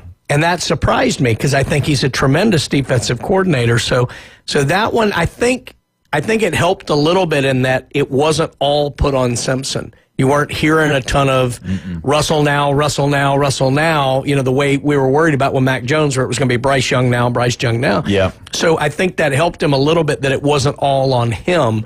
And then since then, he's looked very poised. He's getting back to his 5 and 7 step drops quicker now. He said that was something he had to mechanically do because he was getting back too slow, and that was part of the problem. So he's made a few adjustments. He's leading the team, and I think they're in good shape. That's awesome, and I agree with you. We're going to go ahead and go to a Red 7T's phone line. Ted, are you there, my friend? What's going on, Ted? I am, man. I'm an FSU fan here, and I wanted to say as far as the Heisman race goes, I actually favor Ty Simpson over Carson Beck, regardless of our records against those two teams. If I had to pick a player that I think, if I put on my roster, FSU's roster right now, that would make us better, it would be Ty Simpson and not Carson Beck. Interesting. Is it because of his legs? Because Beck, he just seems like he does not want to move out of that pocket at all. Would that be something you think? It's partially because of that, but it's also because we've seen Beck when he didn't have the best players money could buy at Miami. He didn't have great receivers, and so we know that he can be mediocre at times, like he was at UGA in the passing game. And he's looking great now, but he has a great line of scrimmage. He has great talent all around him. I was really just blown away by how great Ty Simpson looks so far. I also think that Fernando Mendoza in Indiana is looking great. Jermaine, I forgot his name at Oregon. Moore, yeah. Yeah. Mendoza has played great. Yeah. And so, I think Beck is doing a great job with just amazing, the best money Miami can buy around him right now. I don't fault him for that. anyone would want that. I just like Ty Simpson. If I could take one of them right now and put him in like Gus's offense, even, I think Simpson would succeed in it. Well, let me just tell you this: we got a Facebook message, and it's just it wants to be, coming back at you on that. And this guy said, "Doesn't everyone have the best players money can buy? I guess ours is better than yours." Well, I was going to say I don't think Georgia higher ups have been like, we didn't spend any money, but I get your point. I mean, Miami has certainly taken that to a different level, certainly with skill position players. But yeah, Beck, I'm actually really impressed. I mean, we got to remember, it was how many months ago? He had an elbow injury that I wasn't sure his motion was ever going to be the same. He's come back from a UCL injury very well. And I think a lot of people have forgotten that, because that can be crippling to a quarterback. Yeah, Georgia. I'm not bashing him. Yeah, I know. All the way around. I think he's done fantastic so far this year. I'm just saying, I think we've seen him not look like a Heisman guy when he was supposed to on a different roster. Well, yeah, and to be fair, and a roster that was supposed to be a great roster too, by the way. I mean, to be fair, all the way around, we've seen more of Beck because he's played more. So, we've seen more out of him, good and bad, for sure. So, yeah, that's true. Hey, Ted, I want you to get we're going to have to take a break here in just a minute, but I want you to get the last word on this one due to some Miami fans yapping off a little bit about it. They said that Beck out there with 2 freshman wide receivers making plays, our top wide receiver, 17-year-old, 3-star. So just what do you think about that? Give us your big comeback to these Miami Hurricane fans. I mean, I just think that the talent on those guys was great. I don't think it's about like their star ranking. I mean, I think everyone knows that like that goes to a certain point. When you put a guy with true talent on the field and you put protection around him and they're not getting covered well, and you can hit them, I mean, and it's wide open, of course you're going to hit them if you're a decent quarterback. I mean, that's not like it's. I just what I've seen from Ty Simpson, like I felt like Simpson at times was actually throwing people open, and and he dealt with like Ryan Williams dropping passes in games when Williams was wide open, and he put it on the hands, And I just like what I see about Simpson. It's not so much a bash at Miami. I know they want to get upset with me about that. They're doing great. I mean, they're doing fantastic. The better team won on Saturday. I've not taken anything away from them. I'm just telling you what I favor in the Heisman race right now. Yeah, and I agree with you. Ted, I think I think right now, if we had to give it away, I mean, that's really something, even to come back from the adversity playing against Florida State. And I mean, he had some good moments there, but he also had some not so good moments. But I agree with you. Ted, we appreciate you calling, man. We're going to have to go to our next break. We appreciate it, man. We love all the callers that call in. And before we go to the break, I would like to read, it's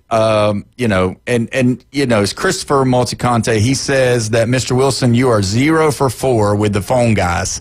So there you go. I would say he made this point very briefly. I think, in a way, what he was highlighting is I do think Carson Beck is playing behind the best offensive line in the country. I agree. Miami. Yeah, I agree. And when we come back, we got PCB Hobby in the house. You're listening to the Sports Blitz with Paul Wilson at 104.3 ESPN, Northwest Florida.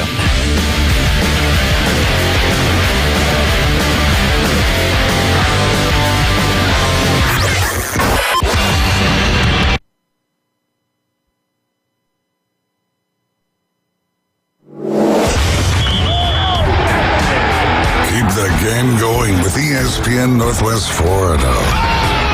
Just because you get out of the car doesn't mean the Sports Talk and Line play-by-play have to end. Just say, hey, Alexa, open ESPN Northwest Florida. From Michigan Avenue to the Man Cave, from the car to the kitchen, we've got you covered. Keep the game going. Hey, Alexa, open ESPN Northwest Florida. This is Joanna with your latest forecast on ESPN Northwest Florida this Monday. For tonight, mostly clear skies and a low of 73 with a gentle breeze out of the east at 11 miles per hour. Tomorrow morning, mostly sunshine with temps around 82. In the afternoon and evening, mostly sunny with a gentle breeze and a temperature near 86. Moving into Wednesday, about the same with a high of 87 and mostly sunny. This forecast is brought to you by Earthworks of Northwest Florida, Mid-South Lumber, the best little lumber yard in Panama City. Thank you for listening to ESPN Northwest Florida. If you spend any time at all in your yard, you're going to encounter fire ants. We know they can ruin a party. That's why we're this area's experts at fire ant elimination. As your certified top choice professional, we will rid your yard of these unwanted invaders. Brock Pest is so sure they'll get rid of fire ants that they offer a 1-year guarantee. Enjoy your yard fire ant free. We guarantee it. Give us a call for your free consultation. Brock Lawn and Pest Control, our family protecting yours since 1968. Hewitt Tire and Auto has been in business in Panama City forever. Locals taking care of locals. From the smallest to the largest vehicles, they do it all. But don't take my word for it. Listen to the experts. Hewitt Tire and Auto, your certified AAA service center and hometown towing. Visit them online at HewittTire.com on Airport Road in Panama City. 850-769-7323. Hewitt Tire and Auto Center and hometown towing. The Kings of the Swamp. Falls loose in the 38. Gators got it. Wow. Join Sean Kelly and the rest of the broadcast team as they bring you Gator football all season long. Quick race down the near sideline. 20, 15, 10 to the 5. Touchdown, Gators. On your home for Florida football, the Gator Sports Network from Learfield. The Florida Gators play here. Listen to select games on 104.3 ESPN Northwest Florida. Transmitting from the CBC Construction Studio, the new Sports Blitz. Oh, yeah! Rants, hot takes, and huge reactions are incoming on 104.3 ESPN Northwest Florida. Welcome back. You're listening to the Sports Blitz with Paul Wilson here at 104.3 ESPN Northwest Florida. Don't forget you can call in. You can text in on the Red 70s phone line 850-215-6290. We, as always, on Monday have the captain in the building. And before we talk to the captain, I'll tell you this, guys. The Facebook page is blowing up right now. You guys, we will argue once PCB Hobby leaves the building because we got to talk about what's going on in the shop. But stay with us because we got the Florida State fans and the Miami fans just going after it. That game never ends. On Facebook. So either way, but we're excited. We got the captain in the building. Todd, how are you doing today, my friend? Happy Monday, everybody. How's everything been going? Did you have a busy week? I'm sure you did. Busy weekend. So we ended up, me and one of my guys, Trey, we ended up in South Florida, all the way as far as Boca Raton. Jeez. And we ended up picking up 6 comic book collections. We ended up picking up a sports card collection and 2 coin collections. Oh, wow. It was quite a trip. And of course, stupidly, we leave at 2 o'clock in the morning on Saturday, hit all 6, and then decide to just come home at 11 o'clock at night that night. Oh. So we drive all night and come home. We get in about 9 the next morning. And yeah, we just did a straight turnaround. And we had a hotel. We could have stayed, but we're dumb. Anyways, so we had a good time though. Picked up a lot of stuff, met a lot of people. It was fun. Anyways, a lot of new inventory is the point. And so we're going to be streaming a lot of that coming up. If you like comics and you like Silver Age, I have more than you can shake a stick at now. For you comic people who understand what that means, you know. And hit us up. We've got all kinds of titles, all kinds of old stuff. That's what Silver Age is older, 1960s, early 70s, late 60s, early 60s. And we got a ton of that, and a lot of people look for that. Batmans and, you know, the names, the normal names, you know, Amazing Spider-Man and stuff like that. So anyway, so hit us up. As far as that goes, we're doing all of our streams, been busy with that. We have New York Comic-Con coming up this week. So 4 of us are leaving and going up there this week. You're not driving, right? I am not driving. Okay. Somebody else is driving. Trey, who came with me, is driving with some other people, and they just left. So they're headed up there. I got a couple guys flying up there. We'll have one of our artists, Jod Shaw, up there as well, and our other artist, Josh Lyman. He'll be up there. So that's going to be cool.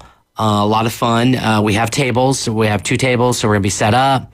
We're going to be seeing all the exclusives, going to be seeing all the craziness. Plus, we're going to be streaming at the eBay Live booth. which will be great. That'll be a lot of fun. We've done that many times, but we're up again. So Trey's going to be doing that. And we also are going to be here streaming. We're going to have a bunch of blind bags. And what blind bags are is it's comics inside of a bag that you don't know what it is. We give you an idea of, just like sports card, you have an idea that you can hit a Wemby or you can hit, an Acuna or something like that in this product, but you don't know exactly what you're getting until you open the pack. And so these are just large packs with comics in them. And so we're doing our Batman blind bag. We're also going to have a Transformer blind bag. And we're going to be doing those from here in Panama City Beach on our stream. And Big Kern is actually going to be here with me, and we are going to be doing that. So that's going to be Thursday, Friday, and Saturday nights. Wow. So it's going to be amazing. And then, of course, we have our TCG stuff rolling and rocking. And this weekend coming up is Super Saturday again. So we had the kids last weekend, and now Super Saturdays this week. And so if you come in, we have special box prices, things like that. 10% off sealed product across TCG and sports cards. Right. So that's the best time to come and get your hobby boxes, jumbo boxes, blaster boxes, all of it. It's going to be amazing. 10% off. And if you spend $75 or more on sealed product, you get to spin the wheel. Correct. So chance to win more stuff. Yes, What's absolutely. on the wheel? What kind of stuff's on the wheel? It can go anywhere from, like $5 or $10 singles or a free pack, all the way up to, I think, $50 or $60 store credit. So, wow. Yeah, you can win some decent stuff. Yeah, it's a lot of fun. So that's going on this weekend, and I'm sure we have tons of products that are going to be coming out.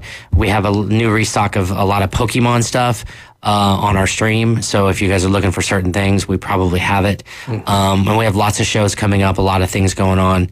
It's crazy. I could talk for hours about it, but I want to let you guys ask some questions today because I always just talk. But before we get into that, I definitely want to hear from Brian. Do we have anything coming out? We do. It's not as busy a week as it was last week, obviously, but this week we do have Bowman Chrome Baseball Megas on Wednesday. What's great about that is if you don't want to get into the $300, $350 range of the hobby boxes, the mega boxes are less than $100 and provide you a chance to get those great prospect cards, rookies, autographs, the garbage pail kit inserts. So Bowman Chrome Megas are always good because they don't run blasters in Bowman Chrome. So the Mega is going to be by far the most affordable buy-in at that level. So those come out on Wednesday. A couple of football releases. Panini Black comes out on Wednesday as well. And then on Friday, kind of a unique product. It kind of shows Topps' reach. The movie Dune. Yes. They're doing Dune Chrome. Oh, wow. And it actually, the actors in that are huge. I mean, you're talking Jason Momoa's and that, Zendaya's and Correct that, me if I'm Timothée wrong. Chalamet's and that. Did they not release a SpongeBob product as well? They did. They It's are been everywhere. selling like crazy. That was last week. It is off the chart. And there's another Disney product hitting next week. Wow. So it is all... And out of that first Disney product, there's Samuel L. Jackson autographs. There's Tom Hanks finally signed. Did which it I don't hit? think Nobody's hit yet? I don't know that the one of one has been hit yet. Okay. Well, and we are It's always crazy. buying. So That's we right. always have collections That's coming right. through the door. So we always have new inventory. So really, there's two things here. If you want to sell some of your collectibles, your items, and what we deal in, we are definitely interested. Come into the shop and see it. And then number two, if you're just looking for new stuff, we get new stuff in all the time. We always All the display time. it all the time. So I did have a question. I know you guys do the PCAs for grading the cards, right? You can grade the cards, you send them off and all of that. Yeah, PSA. PSA, okay. So what about, say, somebody has a baseball that's signed PSA by does, somebody. yep. Mhm. So you as well, so people can bring their stuff to you as well. Baseballs, sports cards, TCGs. We also send comics to CGC. We will allow that and do that. So we pretty much cover all the bases. We are getting close to being able to accept submissions for coins. Not quite there yet, but it'll be big. And then we got some other big plans on the horizon too. I can't talk about them yet, but it's going to be really cool. So you don't do consignment there either, or do you do consignment? Are you in my brain? That's what I want to talk about. We have some ideas and some plans. I can't really talk about the details of it right now, but yes, it has to do with consignments. Well, so the answer today is we do not. We do not. That's do the answer not today. Today. But who knows what tomorrow there's a may future bring. coming. That's it. So, anyways. What age did you get into comic books? Okay, so are you ready for this? Yeah. I'll give you the whole background after I tell you what age. I got into comic books. I am 49 years old. Got into comic books, I can guess. What 47. Age? That's it. I got into comic books 2 years ago. Yep, 2 years. Now, I've been in collectibles for 33 years, 36 years. 16 years old. I was 13. Yep. Oh, okay. I was 13 at the time. 36 years ago, I started my own sports card shop. I really did, and I had my own in my small town that I grew up in Oregon. The town was called Dallas, not the Dallas. Oh, yeah. Dallas. Yeah. It's by Salem, Oregon, by the capital. Anyways, I started my own sports card shop and had it for 2 years. Didn't go out of business, actually. My dad, when I started, my business was in my dad's Honda shop. So he had a motorcycle Honda shop, and he had an extra side room. And I was like, Dad, let me use that. Put a sports card shop in there. Sure. So kids start coming in. My dad goes out of business. He's like, son, I'm going out of business. We are closing the shop. Blah, blah, blah. I said, but Dad, sports cards are great. I mean, we're doing good. He's like, all right, let's find you a place. So he had to rent another little spot for me so I could have my own sports card shop. Anyways, turned 16, found out about cars and girls and all that stuff, and that was the end of that. However, never stopped collecting, never stopped being involved in it, went to the military, did all that, and got out, did a computer company. I was always been an entrepreneur type, person. Did a computer company for 10 years with my best friend, Bill. And so that's where Bill comes in the picture. And so finally went back to collectibles about 17 years ago.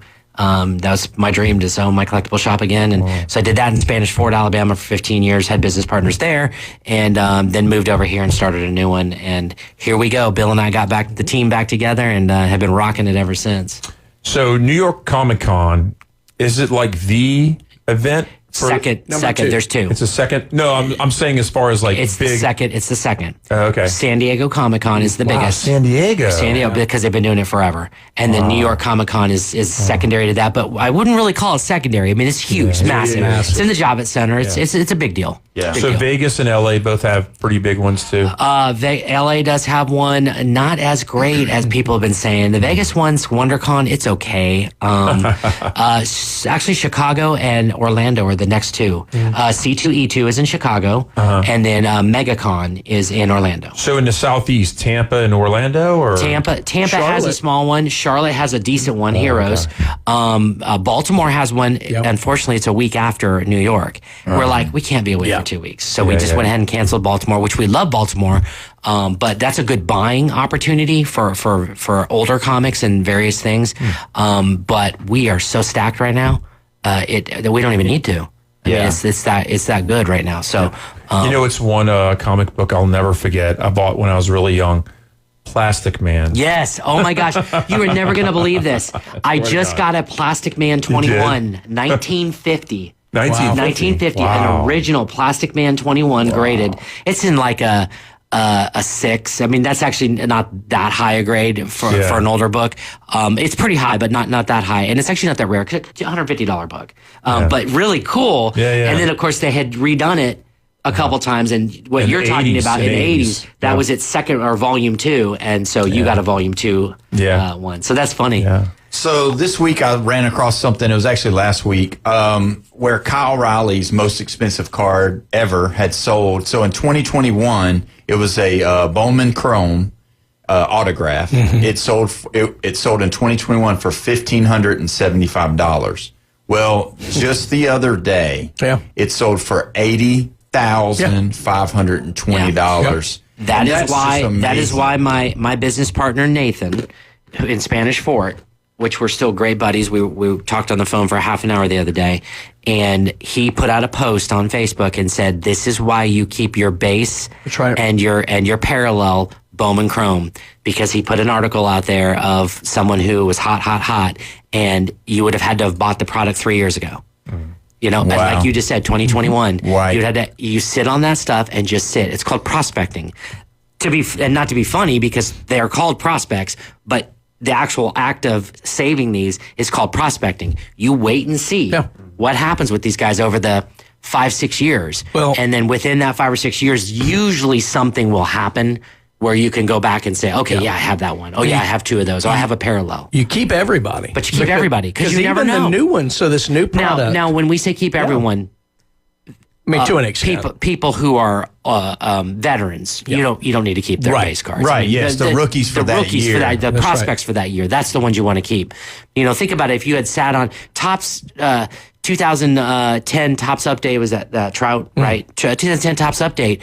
That was a cheap product. It was Topps Update. Yeah. You could buy those packs for probably $3 at $5 a pack. You could have opened cases of it, sat on it, and then within 6-7 years, Mike Trout. Yeah. And next thing you know, now you got $1,000 Mike Trout cards out of that you could be sitting on. And if you think about the investment, opening up a case of that, let's call it 2 cases for $2,400, and then just putting it away, pulling out 12, 15, 20 Trout cards at $1,000 a piece. That return on investment is pretty darn good over the last 15 years, right? So you really got to think about it. If you want to prospect, do it. Put the money into it, save it, act like it's silver and gold because you never know what's going to happen. And be ready to move it because timing. The kid who the Yankees threw to beat the Red Sox, Schleter or whatever like that. So he was in the product that came out 2 weeks ago, Bowman Chrome. Says first he has almost nothing out there. Right. Before that game, his auto was selling for, I don't know, $120, $130. After that game, $700-800. Wow. Think about a return in a day. Yeah, and again, call prospecting. 300%. You can hit pay dirt. It's unreal. You can hit pay dirt. But you got to be ready to move. Think of it as mining gold, almost. Think about it this. You're sitting there, you're picking the rocks, you're getting down to the rock bed, you're getting the sand, you're getting it all sucked up into the bowl and stuff, and you sluice that up, and you sit there, and you're like, bam, hit a couple small nuggets. I got, $200, $300, $400 in gold here, and you cash it in right then. You cash it in right there because you hit pay dirt, right? When you hit pay dirt, cash it in because he could break his leg 2 weeks later or his arm or tear something or whatever, and then his stuff will come back down. You got to get into guys. If you want to invest long term, you got to get into the guys like Tom Brady and Patrick Mahomes and the people who are already solidified, and the old vintage cards and things like that. But you want to hit pay dirt. Collect Bowman Chrome. I'm telling you, open as much of it as you can afford and sit. And that's when Wednesday, it comes around, boom. The megas come out. We're already out. Wednesday. Hobbies are already out. Hobbies already out. And I know guys. The Topps Chrome is already out. And here's what's a mind blower. There's guys that sit on cases of this and don't even open it. That's right. And then when somebody becomes super hot in the case, right? Then they sell the case off or a box off and say, you can get this guy in here potentially. And people it's pay never big been money. touched. Wow. Yeah, it's never been touched, pristine. And then you have a shot at getting a PSA 10 on whenever you pull the card. Right. So there's like really a logistics behind how to collect depending on what you want to do. Now, to be fair, can't be an 8-year-old kid sitting on Bowman Chrome. I mean, because first of all, the box costs too much. I mean, 8-year-olds usually don't have $350 sitting around to buy a box. So this is not a model for the younger kids. Collecting what you love is what you need to do when you're a kid. But putting away, when you have enough side money to put away stuff like this, do it. I'm telling you. Or if mom and dad say, hey, you know what? Christmas present, we're going to give you present. a $300 or $350 box, and we're just going to put it up for you, but we're going to let you play with these $1, $2, $3. But even the kids, and look, there's some of the most astute businessmen we deal with. Don't get me wrong. ROI, look, you buy up a bunch of cards at $1 a piece and sell them at $2 or $3 a piece. I mean, that's a good return. Somebody hit me up on Saturday and said, hey, can you check a payment? I think it was Saturday, and they're like, yeah, this 8-year-old kid's buying $4,000 worth of cards. I'm like, what? Oh, yeah. I was like, yeah, it's for real. To be fair, his dad was with him. Yeah, but these kids can make decisions these days. They're amazing. They know. They're amazing. So, yeah, anyways. So it's really neat. Prospecting is fun. No, I'm just envisioning like the kids at school and they're bringing their cards and they're like That's what I did. Trading and selling and all that in school. And the teacher walks up and is like, what are y'all doing? Drugs over here? Yeah, exactly. So what's funny is here's what's we're different. nerds. Here's what's different than when Todd and I did it. That when Todd and I did it, it was you're trading this guy who's pretty good, but to get your favorite player. That's it. Yes. Now they're on their phones looking at values. It's all about value. Yeah, it's money now. And it's like, well, this one's It's only all money. comping for X. And, it's just like, And I've always team. And I've always been an entrepreneur. I mean, I've always done the trading and the having a good time and the things like that with friends and talking about this player, talking about that player. But I mean, I took everything to the next level when I was young. Yes. I mean, I was 12 years old, 7th grade, and Dad's running me to the grocery outlet. I'm buying boxes of bubble gum, trading for lunch tickets. Next thing you know, I wind up in the office. My dad's coming down there because I got everybody's lunch tickets. I got 50 lunch tickets in my pocket because I traded off the gum, and I was being able to pocket every week my $20 for lunch. Nice. I mean, I had it down, right? You know, so I was able to save money. I was able to buy what I wanted to buy, do what I wanted to do. But that was just inherent in me. Mm-hmm. You know, that's not. I don't expect that out of everybody. I'm with you. So when I get a chance to explain to the younger generation, hey, this is what you really should do. Yeah. I'm not just talking from experience. Like I'm really telling you, if you follow the plan, you can be very money successful. That's right. Again, money's not everything. You know, you got to have love and you got to have, you know, all kinds of things. But in the end, it's certainly a good part of life. You know what I mean? Yeah, for sure. So, anyways, I could see him. It's great. I could see him get real passionate about it and doing a thing like, let's make a deal. Do you want what's behind door number 1, or this box is unopened? Yeah, it is. Exactly. That's how it is. I get very passionate when I talk about collectibles and talk about business. I mean, this is my thing. It's what I do. Yeah. I mean, I really love it, and I've been doing it for a very long time, and it's ingrained in me. But business is ingrained in me. I mean, you know, I got to the shop at 2 a.m. this morning, and I was working, and then, you know, and then everybody starts coming in, and you start working through the issues and problems and good stuff and positive stuff, and now when I'm done with the segment today, I'll be back, and I got to stream comics tonight because everyone's going to the Comic-Con, so there we go. Gonna be there. That's awesome. You know what I mean? Yeah, you just that's how gotta it put works. your heart and soul in it, and some days it's like that, and some days it's like I get to take the day off. Yeah, Thank I'm God. with you. Well, you know what? We got to go to our next break, but we are so appreciative for you coming in. Not only today did you give us information about a topic, but you also gave us information about future, and that's awesome. Let me leave you with one thing. Technically, you don't have to take a break, but I know you'll get in trouble if you don't. I'm just telling you, you could break the rules right now and say... We already broke them a little bit, about 2 minutes. I'm just kidding. Thank you, Paul. Good. Appreciate you. Yes, sir. This is awesome. And next Monday, we will see you. Maybe we'll get something brought in studio from New York. That'd be great. I'd love to see that. It'd be great. So when we come back, we're going to get on with all of this smack talk that's going on online. You're listening to the Sports Blitz with Paul Wilson here at 104.3 ESPN Northwest Florida.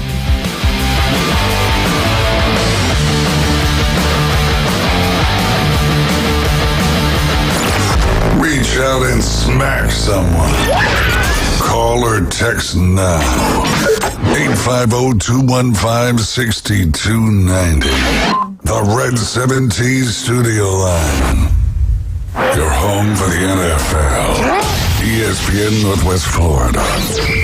Monday Night Football is going to be lit, y'all. That is going to be a touchdown. The Jags are going to win it. The 3-1 Jacksonville Jaguars are off to a great start and will be at home when the 2-2 Kansas City Chiefs limp into Everbank Stadium. Coverage starts at 6, kickoff at 7:20 on your spot for Monday Night Football. 104.3 ESPN, Northwest Florida.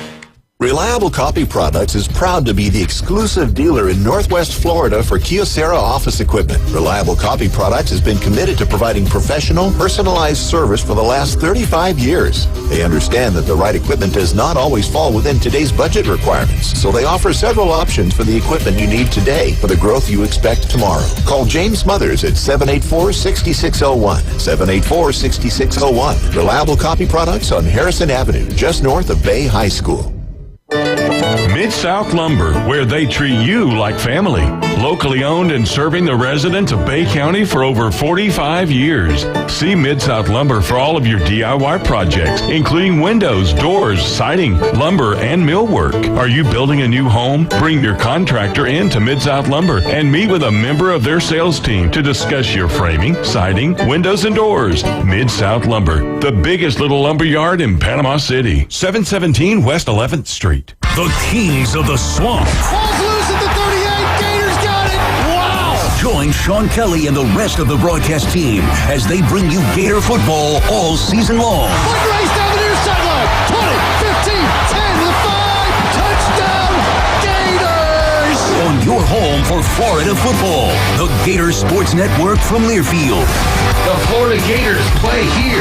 Listen to select games on 104.3 ESPN Northwest Florida. If you build it, they will come. We're live from the CBC Construction Studios. The sports world is a battlefield of opinions. Auburn's got a serious problem. And every day, Paul Wilson brings the heat, the fire, and the definitive take. They are not finding ways to get him the football. Don't just follow the headlines. But they lost 2 road games, and these 2 teams are ranked number 5 and number 6. Be a part of the story on the Sports Blitz. 104.3 ESPN Northwest Florida. Welcome back. You're listening to the Sports Blitz with Paul Wilson here at 104.3 ESPN Northwest Florida. Don't forget tonight's Monday Night Football game. Pregame starts right after the show. Kickoffs at 7:15. Kansas City Chiefs at the Jacksonville Jaguars in Duval. Gonna have a great time. You can listen right here. Don't forget, you can call in, you can text in on the Red 7T's phone line, 850-215-6290. We have been with PCB Hobby now the whole entire time while PCB Hobby was going. We've got the chatter going on between the Miami Hurricane fans and the Florida State Seminole fans. And I'll just tell you where they are in between. I don't know, because, you got a Florida State team that lost this past weekend. You've got Florida State team that went 2-10 last year. Pretty tough. Now you've got a Miami team that's actually looking really good with Carson Beck throwing the ball around to all these 3-star wide receivers, 17-year-olds, as Multiconte said. Where do y'all think this Florida State team goes after this weekend? Because obviously Tommy Castellanos comes out, and we're going to be discussing heavy into this tomorrow, but we do need to, for the sake of the Facebook people, we want to talk about it. Castellanos says, we have not lost yet. We've beat ourselves. Nobody's beat us. We have beat ourselves. I would agree with him on the Virginia game. Miami beat Florida State. And that's not an indictment of Florida State. Miami's going to beat a lot of teams this year. Miami was better than Florida State this weekend. They just were. Yeah, there's always mistakes you can point to. I would disagree with him on that one. Virginia, you're right. Y'all lost that game. Not so sure I can say that coming out of the Miami game. Yeah. What do you think, Jeffrey? Well, I think the Seminole fans need a reality check. They're on a 2-game losing streak, guys. Where are you going? You're going down. And where's Miami? They're undefeated. Okay? So some fans need to quiet. Shh. And guess what? All this celebrating y'all were doing while the Gators are losing, guess what the Gators did this weekend? They won. Who should be being quiet right now? It's the Seminole fans. And this stuff about when they went up 28-3, the Seminole fans are quiet where I was at because they knew. And you know what the Hurricanes did? They dropped into like a prevent defense, and Florida State getting a little, little bit here and a little bit there. The Gators were getting you back in the game. I'm sorry, the Hurricanes. The Hurricanes were getting you back in the game. You weren't doing it yourself. They were letting you in, and you still lost. So guess what? You have another losing streak. Last year, I don't know how many games y'all lost in a row. I lost count. I know you ended 2-10. So all these people, Chris Multiconte, he's right. He's right. Jeff has got a new fan. I don't care if Chris likes me or not. It doesn't matter. He probably hates LSU. He probably hates me. I don't care. But he's right. And these Seminole fans, there's a time where you just need to be quiet. And that's what the Seminole fans have to do right now. He's got a new name. It's the U Jeff. That's right, the U Jeff. So listen, Matt Jones, he said, I think you need to lay off the alcohol, my friend. And then Neil Rivers says, I've never heard him make a good point. A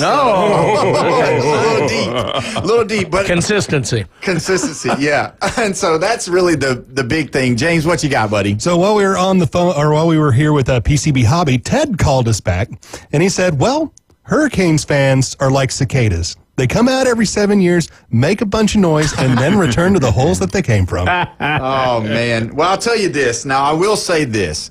When you look at the numbers, and that's all we've got to look at, the Noles have won 13 out of the last 25. So nobody's dominated this series, right? So it's been kind of equal. It's been close. Yeah. But I agree with you. I mean, the thing is Brian, when you look at this game, it wasn't like the Virginia game. No. You knew, and then again, I'll agree with you on the fact of Miami took their foot off the gas. They took their foot off the pedal, and you could tell the way they were very conservative, and they stopped doing the things that they were doing in the beginning, and they just kind of wanted to seem like just a coast to victory, realistically. After that first drive, they were in control completely. They were in complete control of the game, and it's not a knock on FSU. Miami just played extremely well. They came in with a great plan. They executed it well. When they needed a big play, they got it every time. Now, the interesting thing is this week, both teams need to be careful, because that is a big emotional week, and both teams have games that can really jump up and grab them. You got Louisville coming out of a loss they should not have done. They should be mad. Now, they do have to go down to Miami. Right. But you need to watch out for a Louisville team, because that could be one that sneak up on you. And Pitt's a very dangerous team for Florida State to play. The good thing is they're coming in at 11 a.m. to Tallahassee. Mm-hmm. But both teams need to make sure they're on their game and take care of this so that you don't have a bounce back kind of thing like Alabama had after Georgia last year with Vandy, looking at Miami. Right. And Florida State, you need to put an end to, like Jeff said, the losing streak, because the next couple of games are very winnable there, and then you have a road test against Clemson. I know they're not as good as we thought. We're still going to Clemson. But they might get it together. So FSU still has a lot in front of them, and they theoretically, they can win every game left on their schedule. Right. But if they don't turn it and make sure that they're ready to go this weekend against Pitt, this thing can get away from them again. Yeah, and that's the thing I think realistic, scared Seminole fans are saying, is that Pitt is the team. You know, just going to read a couple. Multiconte said, Jeff, I can't stand you, but I respect that you know what's right. That was pretty funny. And then, you know, the thing is, and then somebody said we can agree on that, Chris. That Jeff guy is unbearable. See, Jeff, you're bringing FSU and Miami fans together by a shared hatred of you. And that's probably related. There you go. Well, the thing is like realistically, until we really got into this rivalry, it's one of the bigger ones in the country that doesn't get as much light when you're outside of the state of Florida. People don't realize that it used to, but it still is there. But because of the teams not being as good and the legendary coaches not still being there, that's where it's kind of that was down. The thing I hated the most about FSU losing at Virginia. I would have loved undefeated to have seen the hype train on this 3 versus 5 or 3 versus 6 or whatever it was going to be. Sure. And it did take a little sting out of the pregame hype. Not for FSU fans and Miami fans, but for the nation as a whole. Right, and that's the thing. And, you know, it looks like it actually is working. Jeff, you have brought fans together. And they just said it was good to talk to each other. And the guy said, good, you too, Christopher, nothing personal. And you do back your arguments with valid points, unlike Jeff. well, you know, argue this. They're on a losing streak. Right. You can't argue with that. And the team that you hate the most is not the Hurricanes, it's the Gators. And they just pulled up the second biggest upset of Saturday.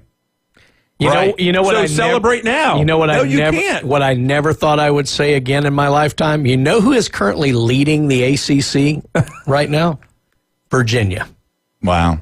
3-0, 5-1 overall. They lost to NC State. They are atop. They did not.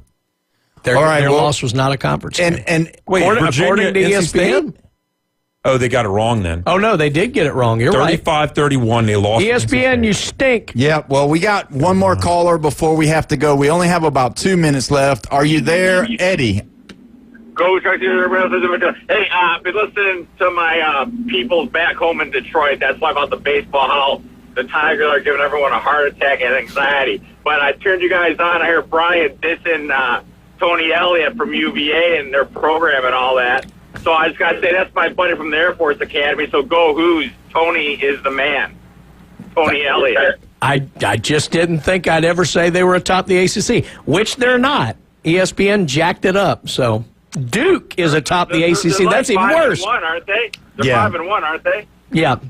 Well, it had them with no conference losses. Currently, Duke is 3-0 in the conference. They have and one loss Georgia also. Tech. They jacked that up, too. No, in the conference? Yeah, one conference loss. Well, ESPN, you suck. Yeah, not very good. We got 1 minute, Eddie. No, Illinois and Tulane. If you want to give us one little quick excerpt, I'd appreciate it. Go ahead, brother.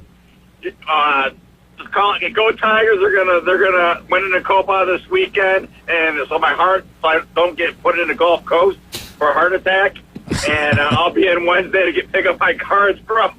And go Tony, as my buddy, my Air Force Academy buddy, played there 1 year at the prep school. Went on to Clemson, and was the OC, played there, was the OC there when they won the Natty. Tony is a man. He's a man of faith. He's a great man. Go Blue. I'm out. We appreciate it, Eddie. And you've been listening to the Sports Blitz with Paul Wilson here at 104.3 ESPN. Don't forget, tomorrow we're going to dive into this Florida State team all over again. We'll see you tomorrow, guys. Have a good day.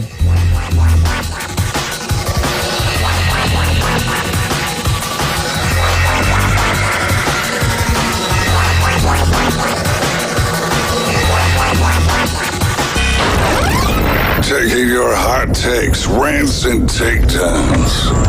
Let's hear it on the Red 7T studio line. 850-215